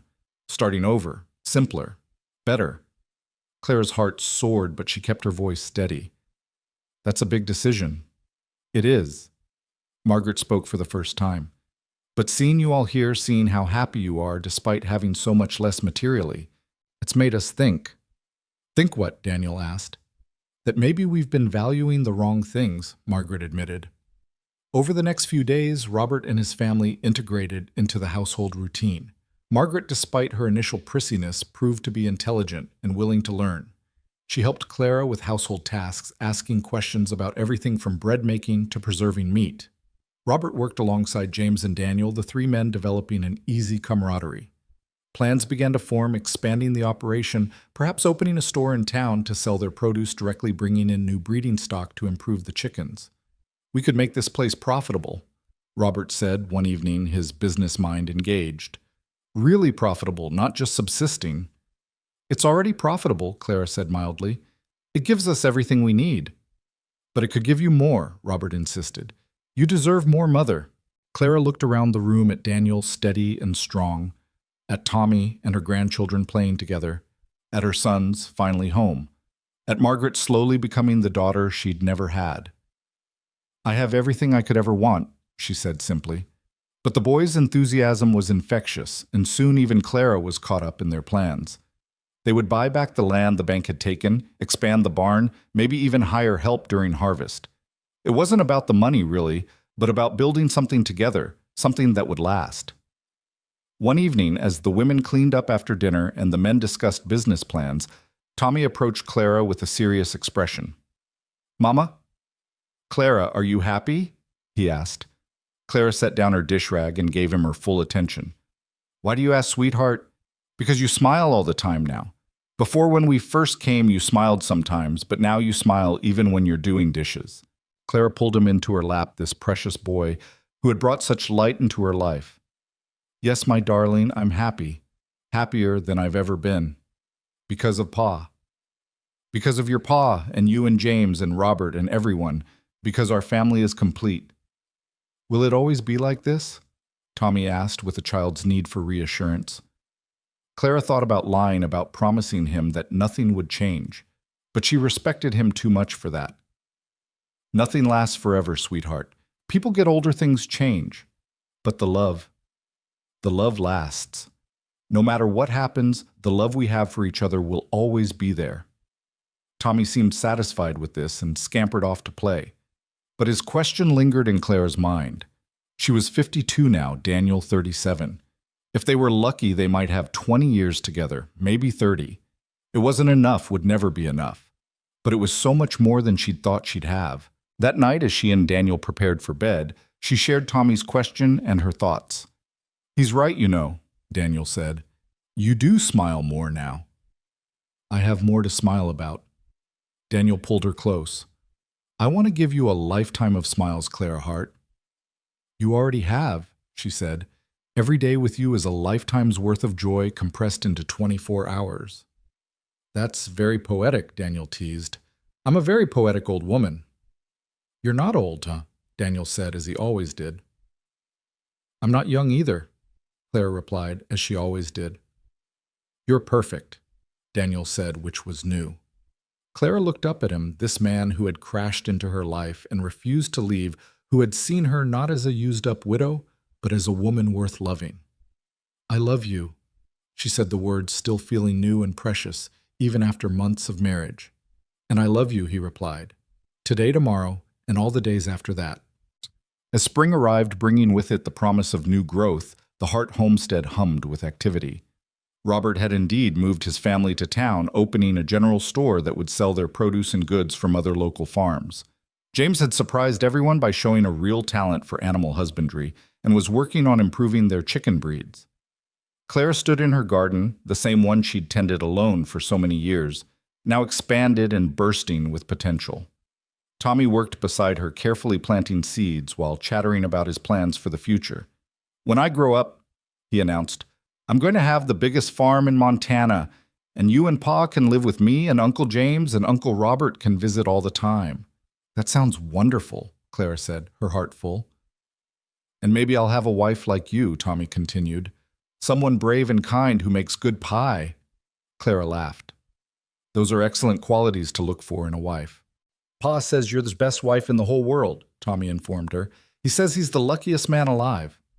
"Your pa is given to exaggeration," Clara said, though she flushed with pleasure. "No, he's not," Tommy said seriously. "He's right. You are the best." As if summoned by the conversation, Daniel appeared at the garden gate. "How are my favorite gardeners?" "Pa."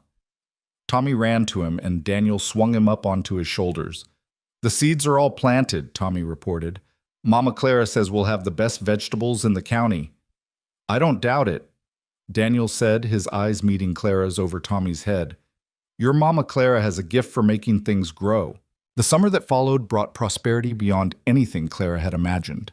The expanded garden produced abundantly, Robert's store in town thrived, and James's improved chicken breeds were drawing buyers from neighboring counties.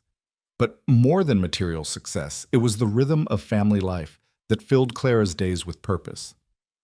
She woke one July morning to find Daniel already gone from their bed, which was unusual.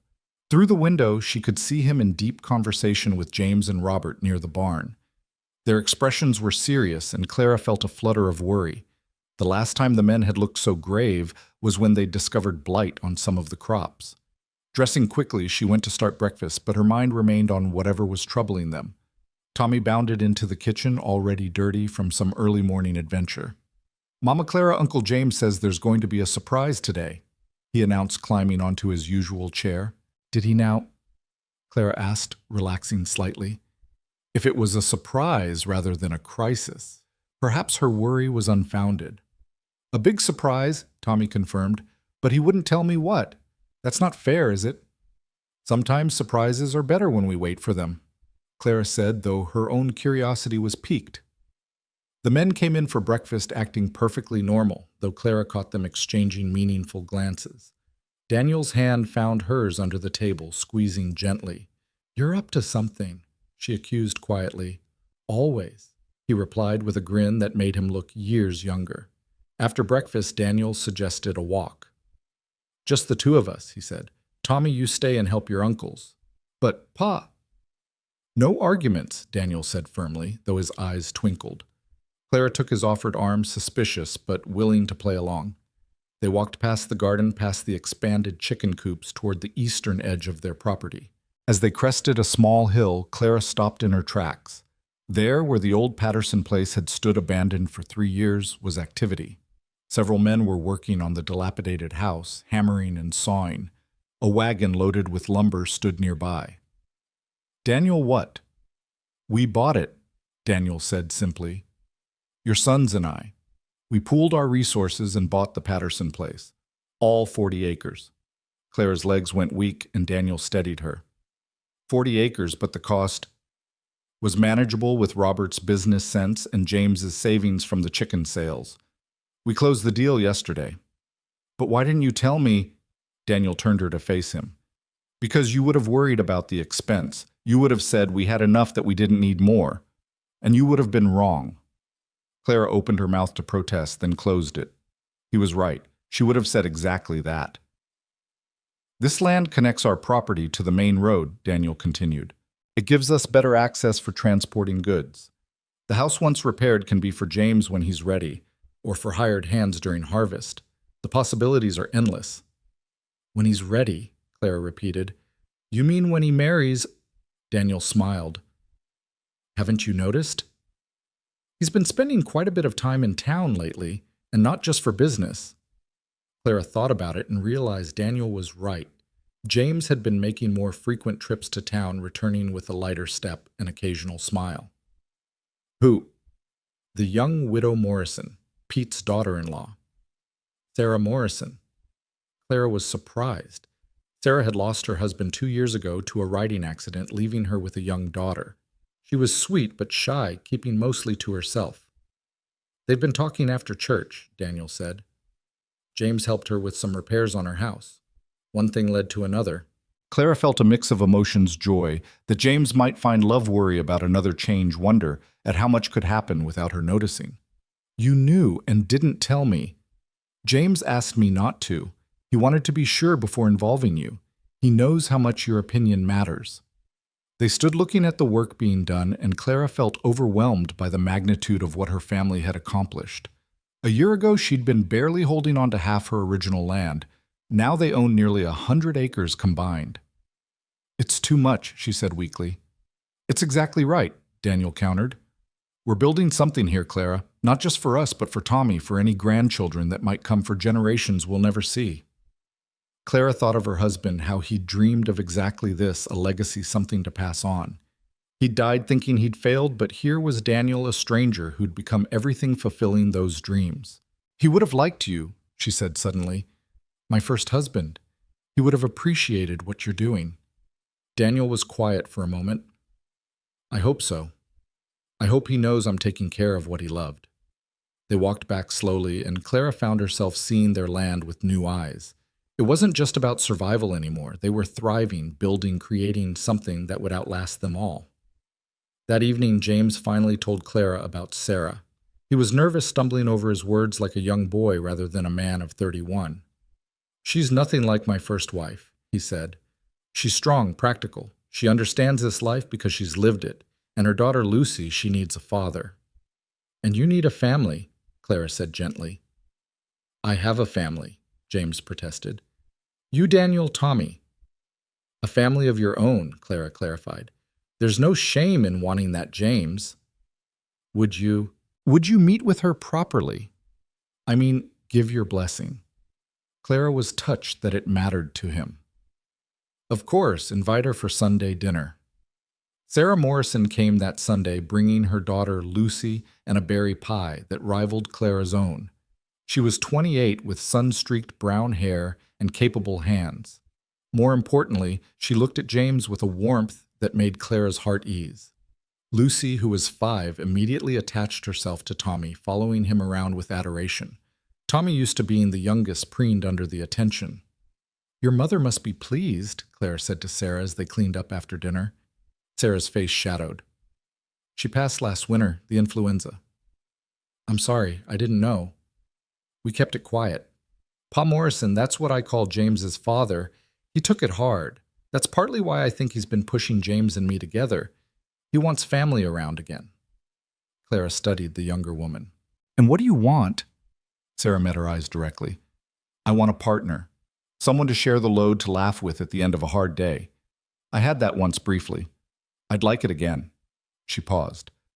James is a good man. He's told me about his mistakes, his failures, but I see who he is now, not who he was. And who is he now? Clara asked. Someone who learned from his mistakes. Someone who chose to come home when he could have gone anywhere. Someone who looks at his family like they hung the moon. Sarah smiled. Someone who talks about his mother with such respect that I knew I had to win your approval. Clara found herself liking this straightforward young woman. You have it, she said simply. My approval and my welcome. The courtship progressed quickly after that. Prairie romances often did. There wasn't time for extended ceremonial dancing around feelings when winter was always coming, when work was always waiting. By August, James had proposed and a September wedding was planned. 2 weddings in 1 year. Mrs. Henderson sniffed when the announcement was made at church. That family certainly moves fast. But her disapproval had lost its sting. The Hart family's success had shifted the town's opinion. It was hard to argue with prosperity, and the Harts were bringing prosperity not just to themselves, but to the whole community through Robert's store and their various enterprises. The wedding was held at the homestead in the same garden where Clara and Daniel had exchanged their own vows months earlier. Sarah wore a simple blue dress, James looked handsome and nervous, and Lucy scattered rose petals with serious concentration. Clara watched from Daniel's side, Tommy between them, as her eldest son married this capable young woman. When the Reverend pronounced them married, the cheer that went up could probably be heard in town. The reception was a community affair. Tables groaned under the weight of food, musicians played, and dancing went on until well past dark. Clara found herself spun from partner to partner. Daniel, James, Robert, even old Samuel Brennan took a turn. You've done something remarkable here, Clara Hart, Samuel said as they slowly waltzed. You've taken broken pieces and made them whole. I had help, Clara said, glancing at Daniel, who was teaching Lucy some complicated dance step. The best of us always do, Samuel agreed. As the evening wound down, Clara found herself sitting with Sarah, now officially her daughter-in-law, watching the festivities. Thank you, Sarah said quietly.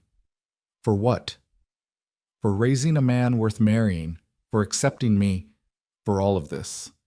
She gestured at the gathering. I haven't felt part of something since my husband died. You've given that back to me. Clara took the younger woman's hand. We're family now. That means you're never alone again. Sarah's eyes filled with tears. I'm beginning to understand why James speaks of you the way he does. As autumn arrived, the homestead settled into new patterns.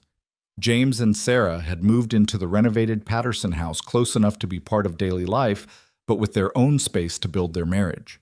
Lucy had started school in town often, accompanied by Tommy, who had appointed himself her protector. One October morning, Clara woke feeling unwell. Nothing specific, just a bone-deep weariness that made rising difficult. Daniel noticed immediately.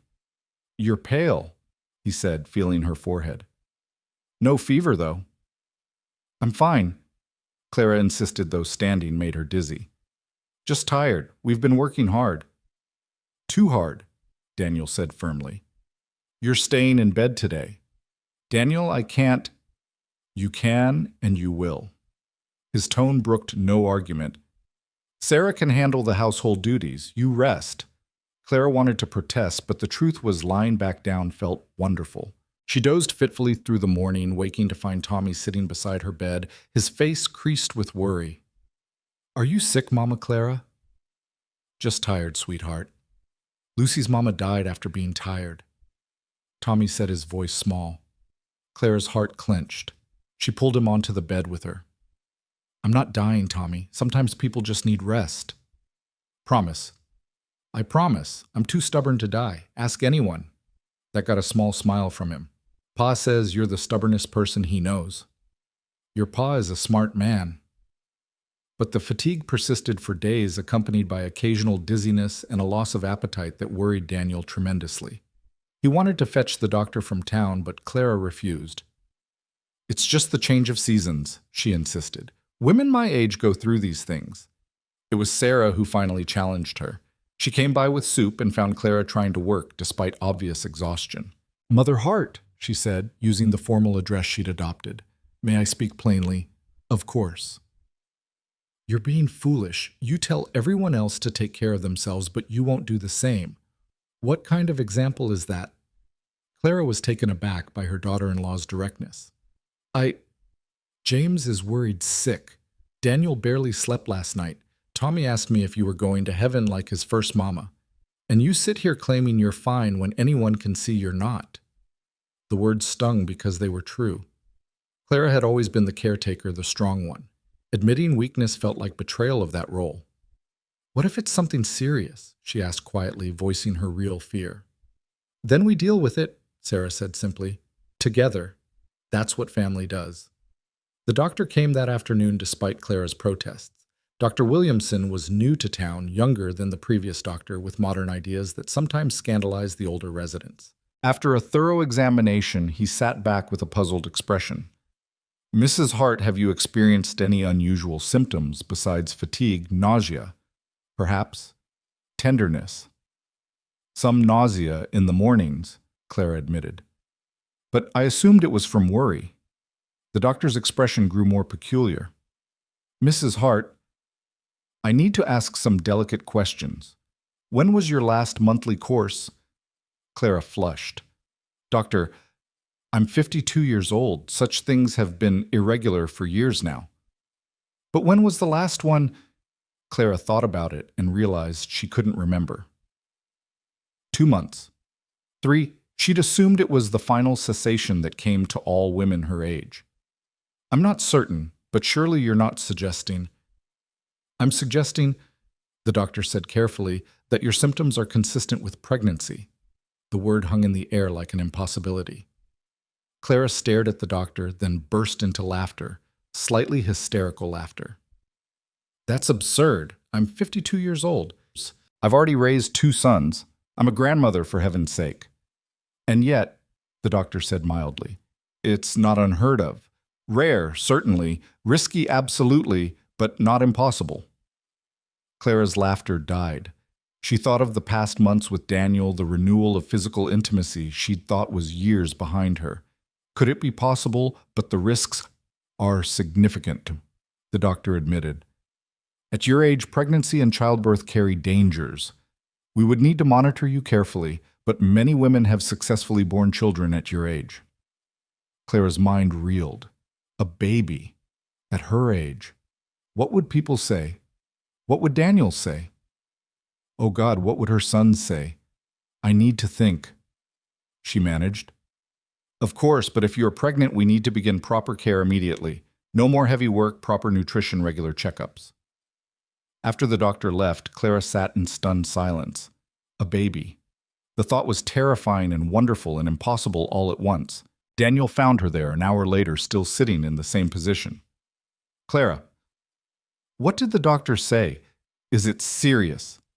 She looked up at him. This man who had already given her so much and didn't know how to tell him he might have given her even more. "Daniel," she began, then stopped. "How did you tell your younger husband that you might be carrying his child when you were old enough to be a grandmother?" "Whatever it is, we'll face it together," Daniel said, kneeling beside her chair and taking her hands. "The doctor thinks—" She paused, gathered her courage.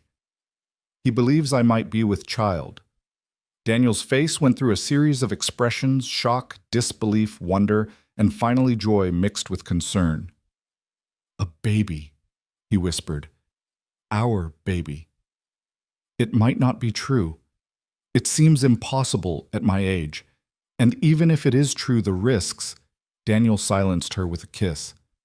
"Clara Hart, you've already done the impossible by giving me a second chance at life. If God's seen fit to give us a child, then we'll treasure that gift, risks and all." "But Daniel, I'm 52. I could die in childbirth. The baby could—" "Stop," Daniel said firmly. "We don't borrow trouble from tomorrow. If you're carrying our child, then we'll do everything possible to keep you both safe. And if something happens, we'll face that too. Together." Clara felt tears streaming down her face. What will people say? Let them say what they want. When have we ever cared about that? Your cousin was right. You are a fool, Clara said, but she was smiling through her tears. A fool in love with his wife, Daniel agreed. Is that so terrible? The news spread through the family like wildfire. Tommy was ecstatic at the idea of being a big brother. James was shocked but supportive. Robert was concerned about the medical risks.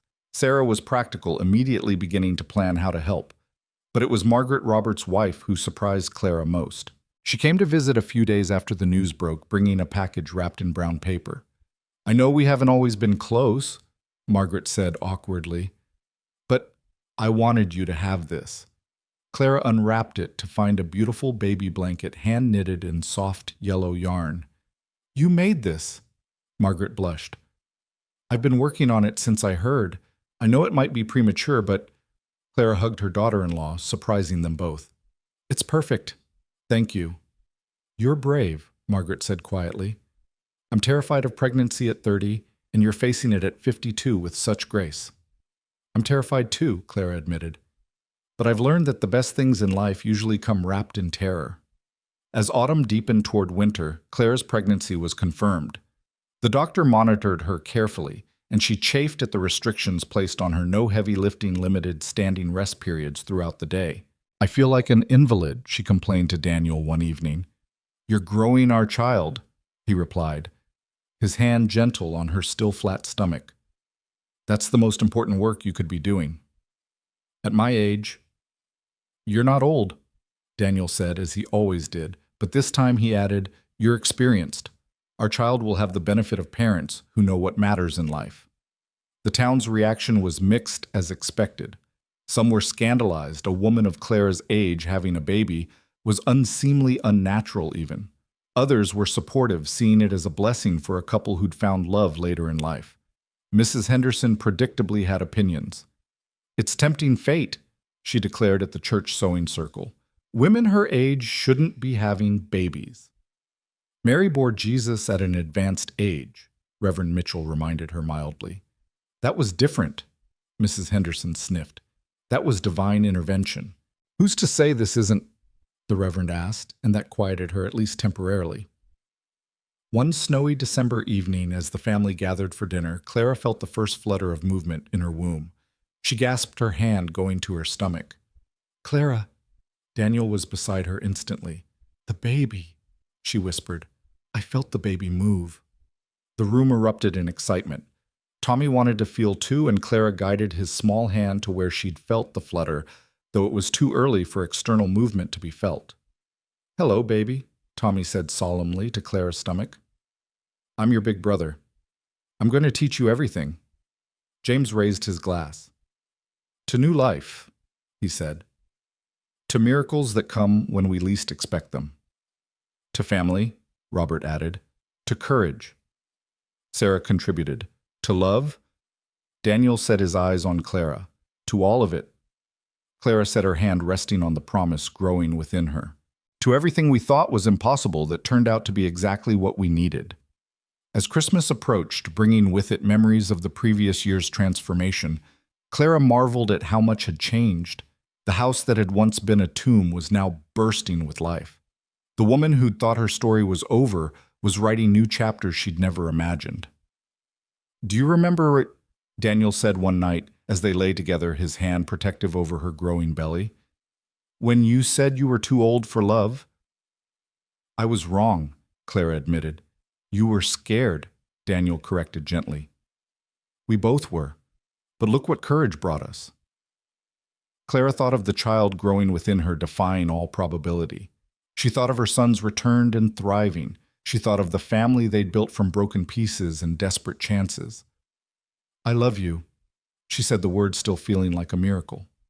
I love you too, Daniel replied. You and this little one and Tommy and this whole beautiful, chaotic life we've built. Even if, Clara began, but Daniel stopped her with a kiss. No matter what, he said firmly, we've already beaten the odds just by finding each other. Everything else is just bonus. As snow began to fall outside, Clara snuggled deeper into Daniel's embrace. She was 52 years old, pregnant, married to a younger man, mother to a 7-year-old grandmother, to 2, about to be grandmother to another through James and Sarah. Her life had become impossible and wonderful in equal measure. The baby kicked stronger this time, and Daniel felt it too, his face lighting up with wonder. "Strong," he said, like his mother. "Her mother," Clara corrected. "I have a feeling it's a girl." "Either way," Daniel said, "they're going to be loved beyond measure." Tommy appeared in the doorway, trailing his blanket. "I had a dream about the baby," he announced. "Come here, sweetheart," Clara said, making room for him between them. "What did you dream?" Daniel asked. "I dreamed the baby was here and we were all together, and Mama Clara was teaching her to make pie, and you were teaching her to ride horses, and I was teaching her to read."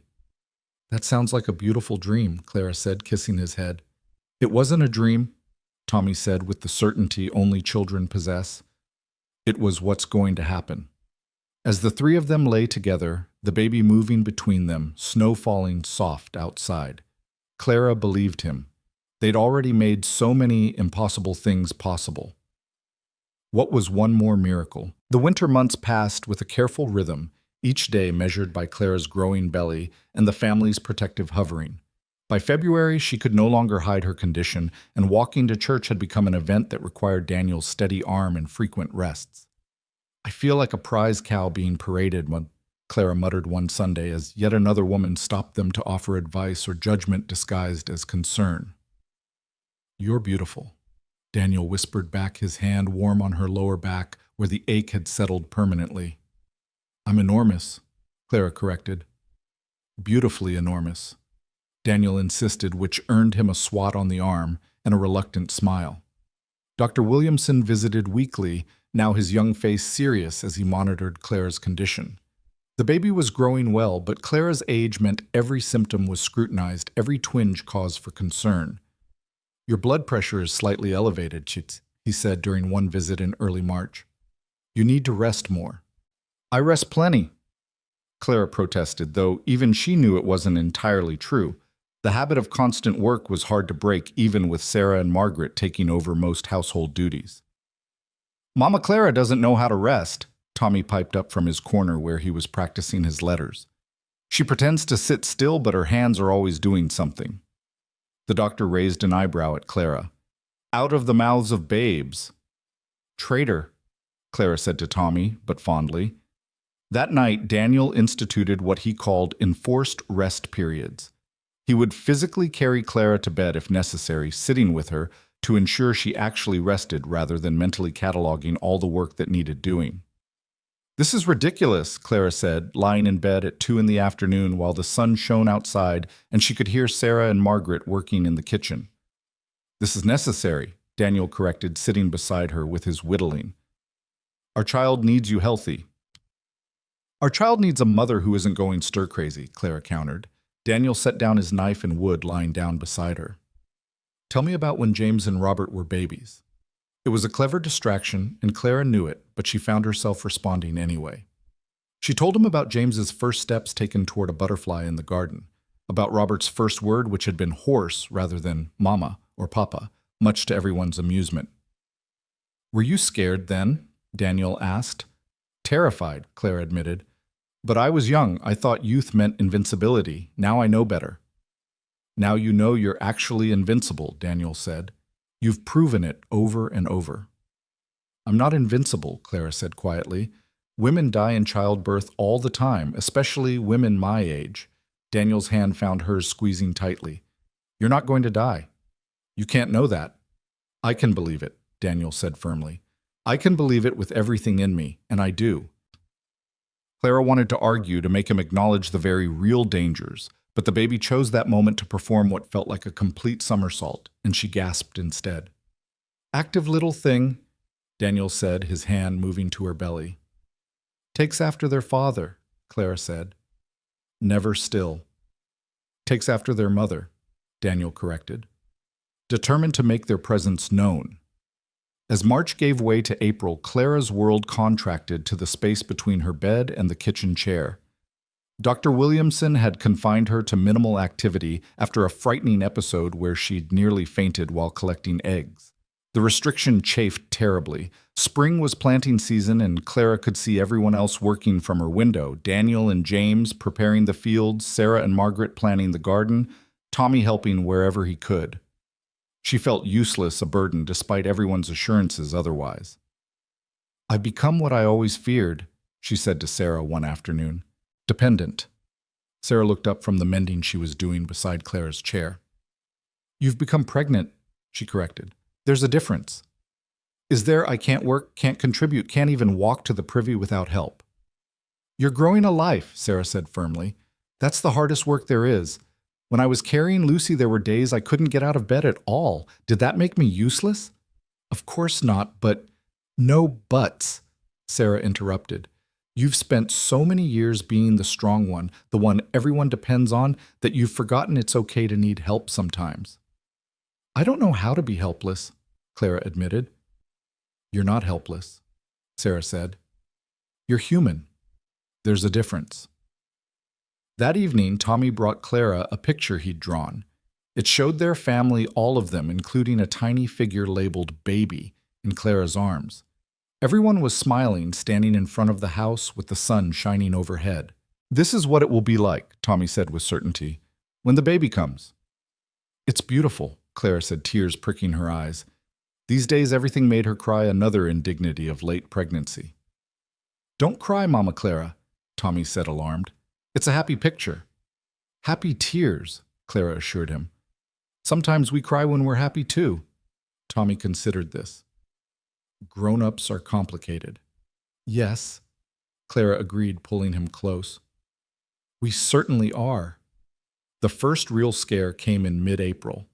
Clara woke to cramping sharp enough to steal her breath.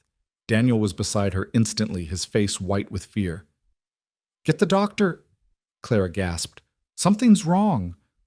The next hours were a blur of pain and terror. Dr. Williamson arrived quickly, his examination gentle but thorough. The entire family gathered in the main room waiting for news. "False labor, child," the doctor finally announced, and the collective exhale could probably be heard in town. "The baby's not coming yet, but this is a warning. Complete bed rest from now on, Mrs. Hart. No exceptions." "But the house, the garden," Clara began, "will be handled by your very capable family," the doctor interrupted. "Your only job now is to keep that baby inside for at least another month, preferably 6 weeks." The enforced bed rest was torture for Clara. She could hear life happening around her, Tommy's laughter, Daniel's voice directing work, Sarah and Margaret discussing household management. She felt like a ghost in her own home, present, but not participating. Daniel tried to include her in decisions, bringing ledgers to the bedroom, discussing plans for the summer harvest. But it wasn't the same. Clara had always been a doer, not a watcher. "I hate this," she said one evening, tears of frustration rolling down her cheeks. "I know," Daniel said, holding her carefully. "But it's temporary, just a few more weeks." "What if it's not?" Clara voiced her deepest fear.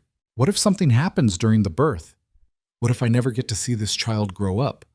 What if—" "Stop," Daniel said, gently but firmly. "We're not borrowing trouble from tomorrow. Remember, today you're here. Today our baby is healthy and growing.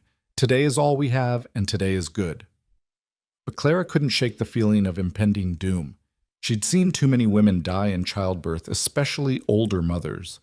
She found herself writing letters to Daniel, to Tommy, to each of her sons, to the unborn baby, just in case. Sarah found her writing one afternoon and immediately confiscated the papers. "None of that," she said firmly. "You're not writing goodbye letters because you're not going anywhere." "You don't know that. I know you're the strongest woman I've ever met," Sarah interrupted. "I know you've survived things that would break most people. I know this baby is going to need their mother, and you're not the type to abandon someone who needs you." "I might not have a choice," Clara said quietly. "There's always a choice," Sarah said, "and you're going to choose to fight. For Daniel, for Tommy, for all of us. But mostly for yourself, because Clara Hart doesn't give up, ever."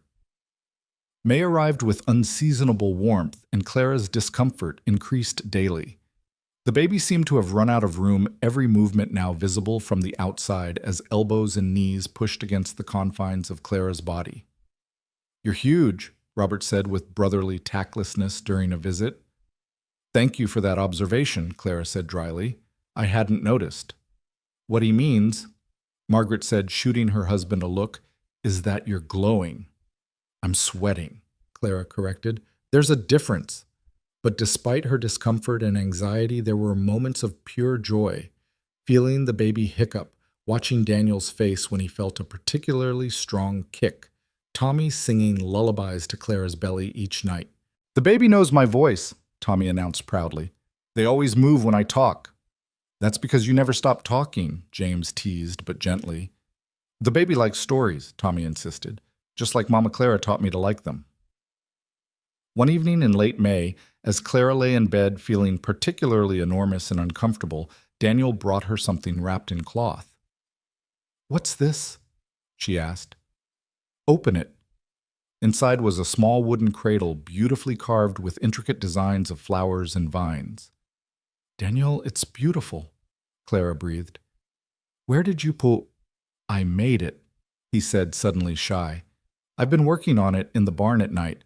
I wanted our child to have something special. Clara traced the carvings with her fingertips flowing freely. It's perfect. There's more, Daniel said, pointing to a particular section of the carving. Look closer. Clara looked and gasped. Carved into the wood were their initials C and D intertwined with a small T beside them, and a space for another initial. For the baby's name, Daniel explained, when we know it. We should discuss names, Clara said, pulling him down beside her. I have ideas, Daniel said. If it's a boy, I'd like to name him after your first husband, William. It seems right honoring the man who loved you first. Clara's throat tightened. And if it's a girl, Grace, Daniel said immediately. Because that's what this whole thing has been, pure grace. Grace Hart. Clara tested the name. It's perfect. The pain started on June 3rd, just after dawn. Clara had been restless all night, unable to find a comfortable position, and when the first real contraction hit, she knew immediately this was different from the false labor. Daniel, she said, shaking him awake, it's time. The next hours passed in a blur of controlled chaos. Dr. Williamson arrived quickly. Sarah and Margaret prepared the bedroom. James took Tommy to stay with the Morrisons, and Daniel refused to leave Clara's side despite the doctor's suggestion that he wait outside. I'm not going anywhere, Daniel said firmly, gripping Clara's hand. Men don't usually, the doctor began. I don't care what men usually do, Daniel interrupted. I'm staying with my wife. The labor was long and difficult. Clara's age made everything harder, and there were moments when the pain was so intense she thought she might break apart. But Daniel was there, steady as a rock, talking her through each contraction, reminding her to breathe, telling her over and over how strong she was. I can't, Clara gasped after a particularly brutal contraction. I'm too old for this. I can't. You can, Daniel said firmly. You're Clara Hart. You can do anything. Clara Jensen couldn't, Clara panted. She was tired and alone and ready to give up.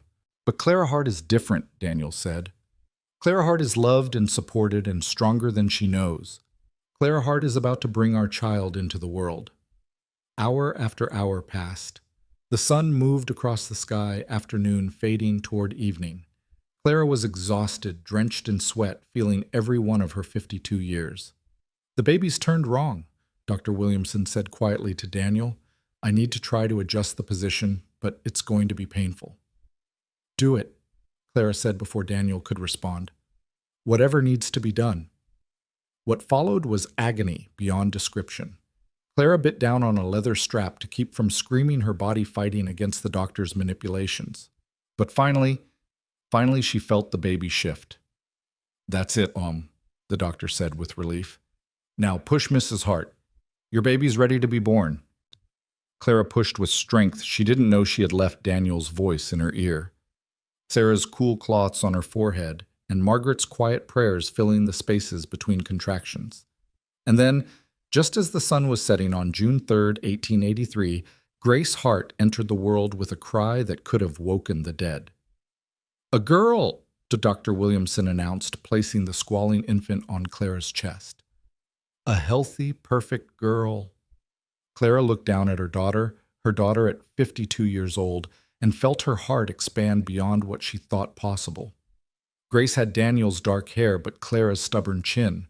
Her eyes, when they briefly opened, were an indeterminate blue that might become any color. "She's beautiful," Daniel whispered, tears streaming down his face. "She's absolutely beautiful." "She's a miracle," Clara corrected, then looked up at her husband. "We did it." "You did it," Daniel said, kissing her forehead. "You amazing, incredible, impossibly stubborn woman." The door burst open and Tommy rushed in, having escaped from the Morrisons the moment he heard the baby's cry. "Is it here? Is the baby here?" he asked breathlessly. "Come meet your sister, so," Clara said, adjusting the blanket so Tommy could see. "This is Grace." Tommy approached slowly, as if the baby might break. "She's so small." "You were smaller," Clara told him. "When you first came to me, you were so sick and small, I thought you might blow away." "But you saved me," Tommy said matter-of-factly, "and now we'll save her if she needs it." "She won't need saving," Daniel said, ruffling Tommy's hair. "She's got heart blood. She's already strong." As if to prove the point, Grace opened her eyes fully and seemed to look right at Tommy. He gasped in delight. "She sees me. Hello, Grace. I'm your big brother. I'm going to teach you everything just like I promised." Over the next days, the house filled with visitors. James and Sarah came first, Sarah immediately taking over household management so Clara could rest and recover. Robert and Margaret brought their children, who stared at the baby with wonder. "She looks like you, Mother," Robert said, studying Grace's face. "Poor child," Clara said, but she was smiling. "She's lucky," Robert corrected. "To have you for a mother at any age is a gift." Even Mrs. Henderson came to visit, bringing a beautifully knitted baby blanket. "I may have been wrong," she said stiffly, "about you and Mr. Hart. You've brought life back to this community in more ways than one." It was as close to an apology as Clara was likely to get, and she accepted it gracefully. Pete Morrison summed up the town's general feeling when he visited. 52 years old and having babies," he said, shaking his head in amazement. "Clara Hart, you're either the bravest or craziest woman I know." "Both," Clara said, adjusting Grace at her breast. "Definitely both." The summer that followed was one of the happiest of Clara's life. She recovered from the birth more quickly than Dr. Williamson had expected, though Daniel still insisted she take things slowly. Grace was an easy baby, content to be passed from arm to arm, in their large family never lacking for attention or love. Tommy was the most devoted big brother anyone had ever seen. He would sit for hours beside Grace's cradle, telling her stories, singing songs, showing her pictures he'd drawn. "She's learning," he insisted when James teased him about talking to a baby who couldn't understand. "She needs to know things." By August, when Grace was 2 months old, Clara felt strong enough to resume some of her normal activities. She stood in her garden one morning, Grace in a sling across her chest, surveying the flourishing vegetables Sarah and Margaret had tended. "Your first garden," she told Grace. "There will be many more." Daniel found them there, Tommy at his side, with a basket for collecting tomatoes. "The 3 most beautiful people in Montana," Daniel said, kissing Clara and touching Grace's downy head. "Pa's silly," Tommy told Grace. "But we love him anyway." As autumn approached, bringing with it the harvest and Grace's continued growth, Clara often found herself marveling at the path her life had taken. 2 years ago, she'd been a widow alone and resigned to a slow fade into obscurity. Now she was wife-mother to a baby and a young boy grandmother matriarch of a thriving family business. "Do you ever regret it?" Daniel asked one evening as they sat on the porch, Grace sleeping in his arms while Tommy chased fireflies in the yard. "Regret what?" "Opening the door that night, letting us in, everything that followed." Clara thought about it, about the scandal and the struggle, the fear and the pain, the complete upheaval of her quiet life. "Never," she said firmly.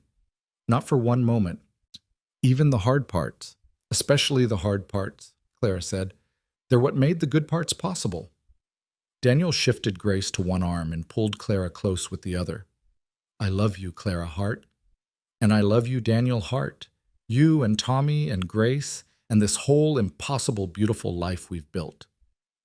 As the stars came out, and Tommy's laughter rang across the valley, Clara thought about the seasons of a woman's life.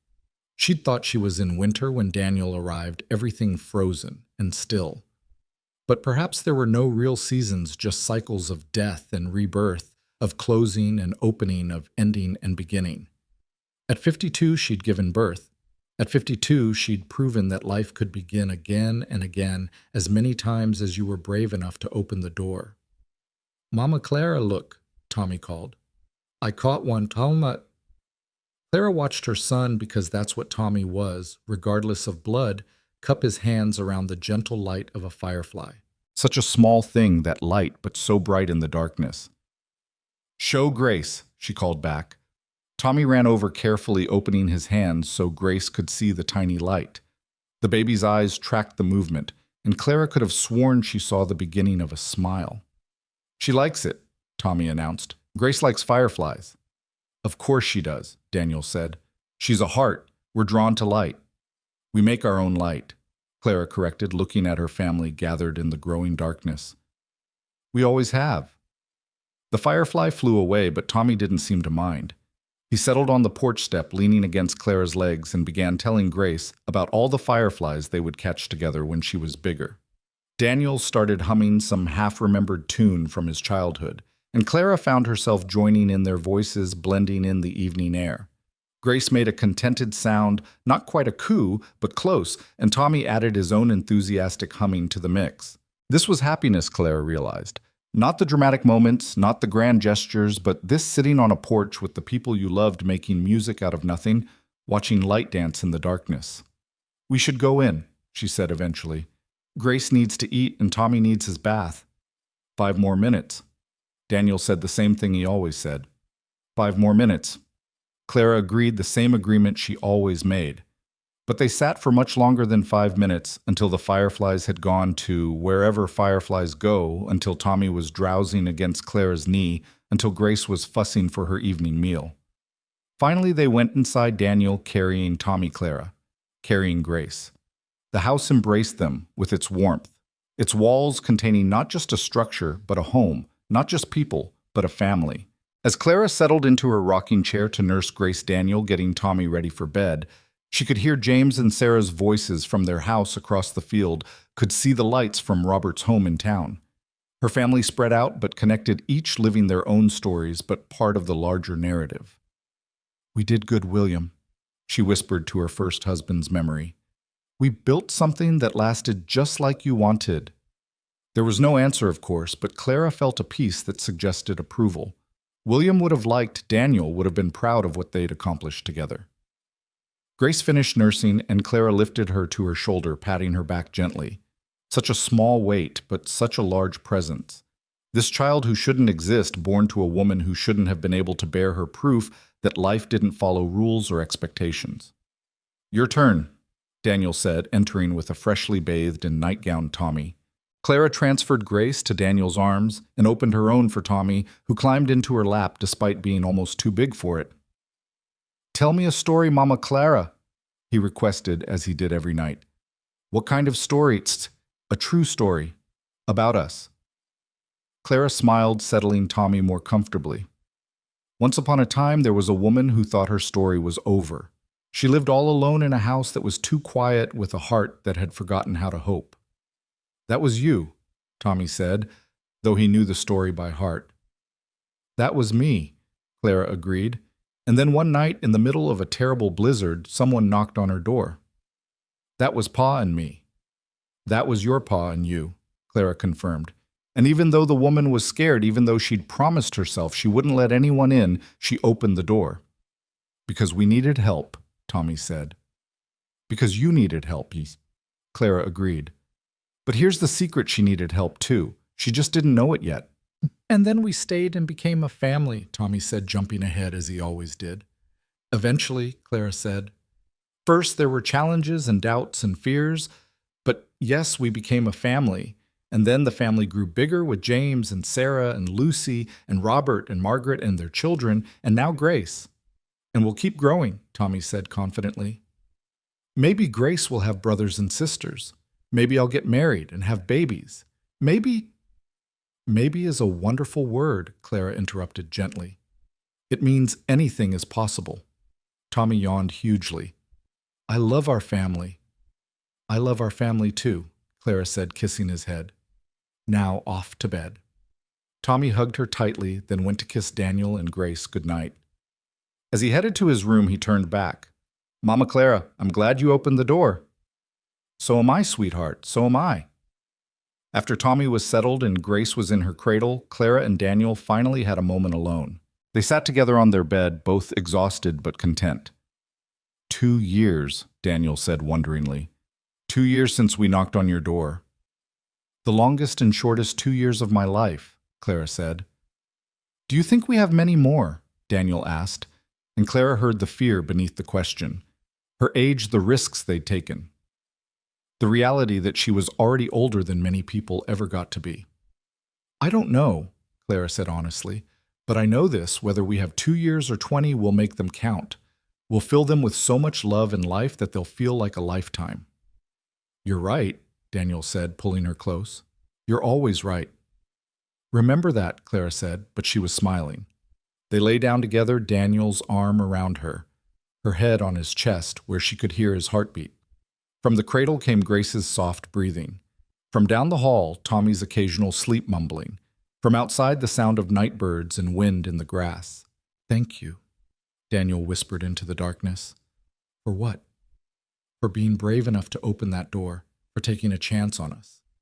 For giving me Tommy back when I thought I'd lost him. For Grace, for all of it. Clara lifted her head to kiss him. Thank you for knocking, for refusing to leave, for seeing me as more than a lonely widow, for loving me when I'd forgotten how to love myself. I'll love you forever, Daniel promised. Forever's a long time, Clara said. Not long enough, Daniel replied.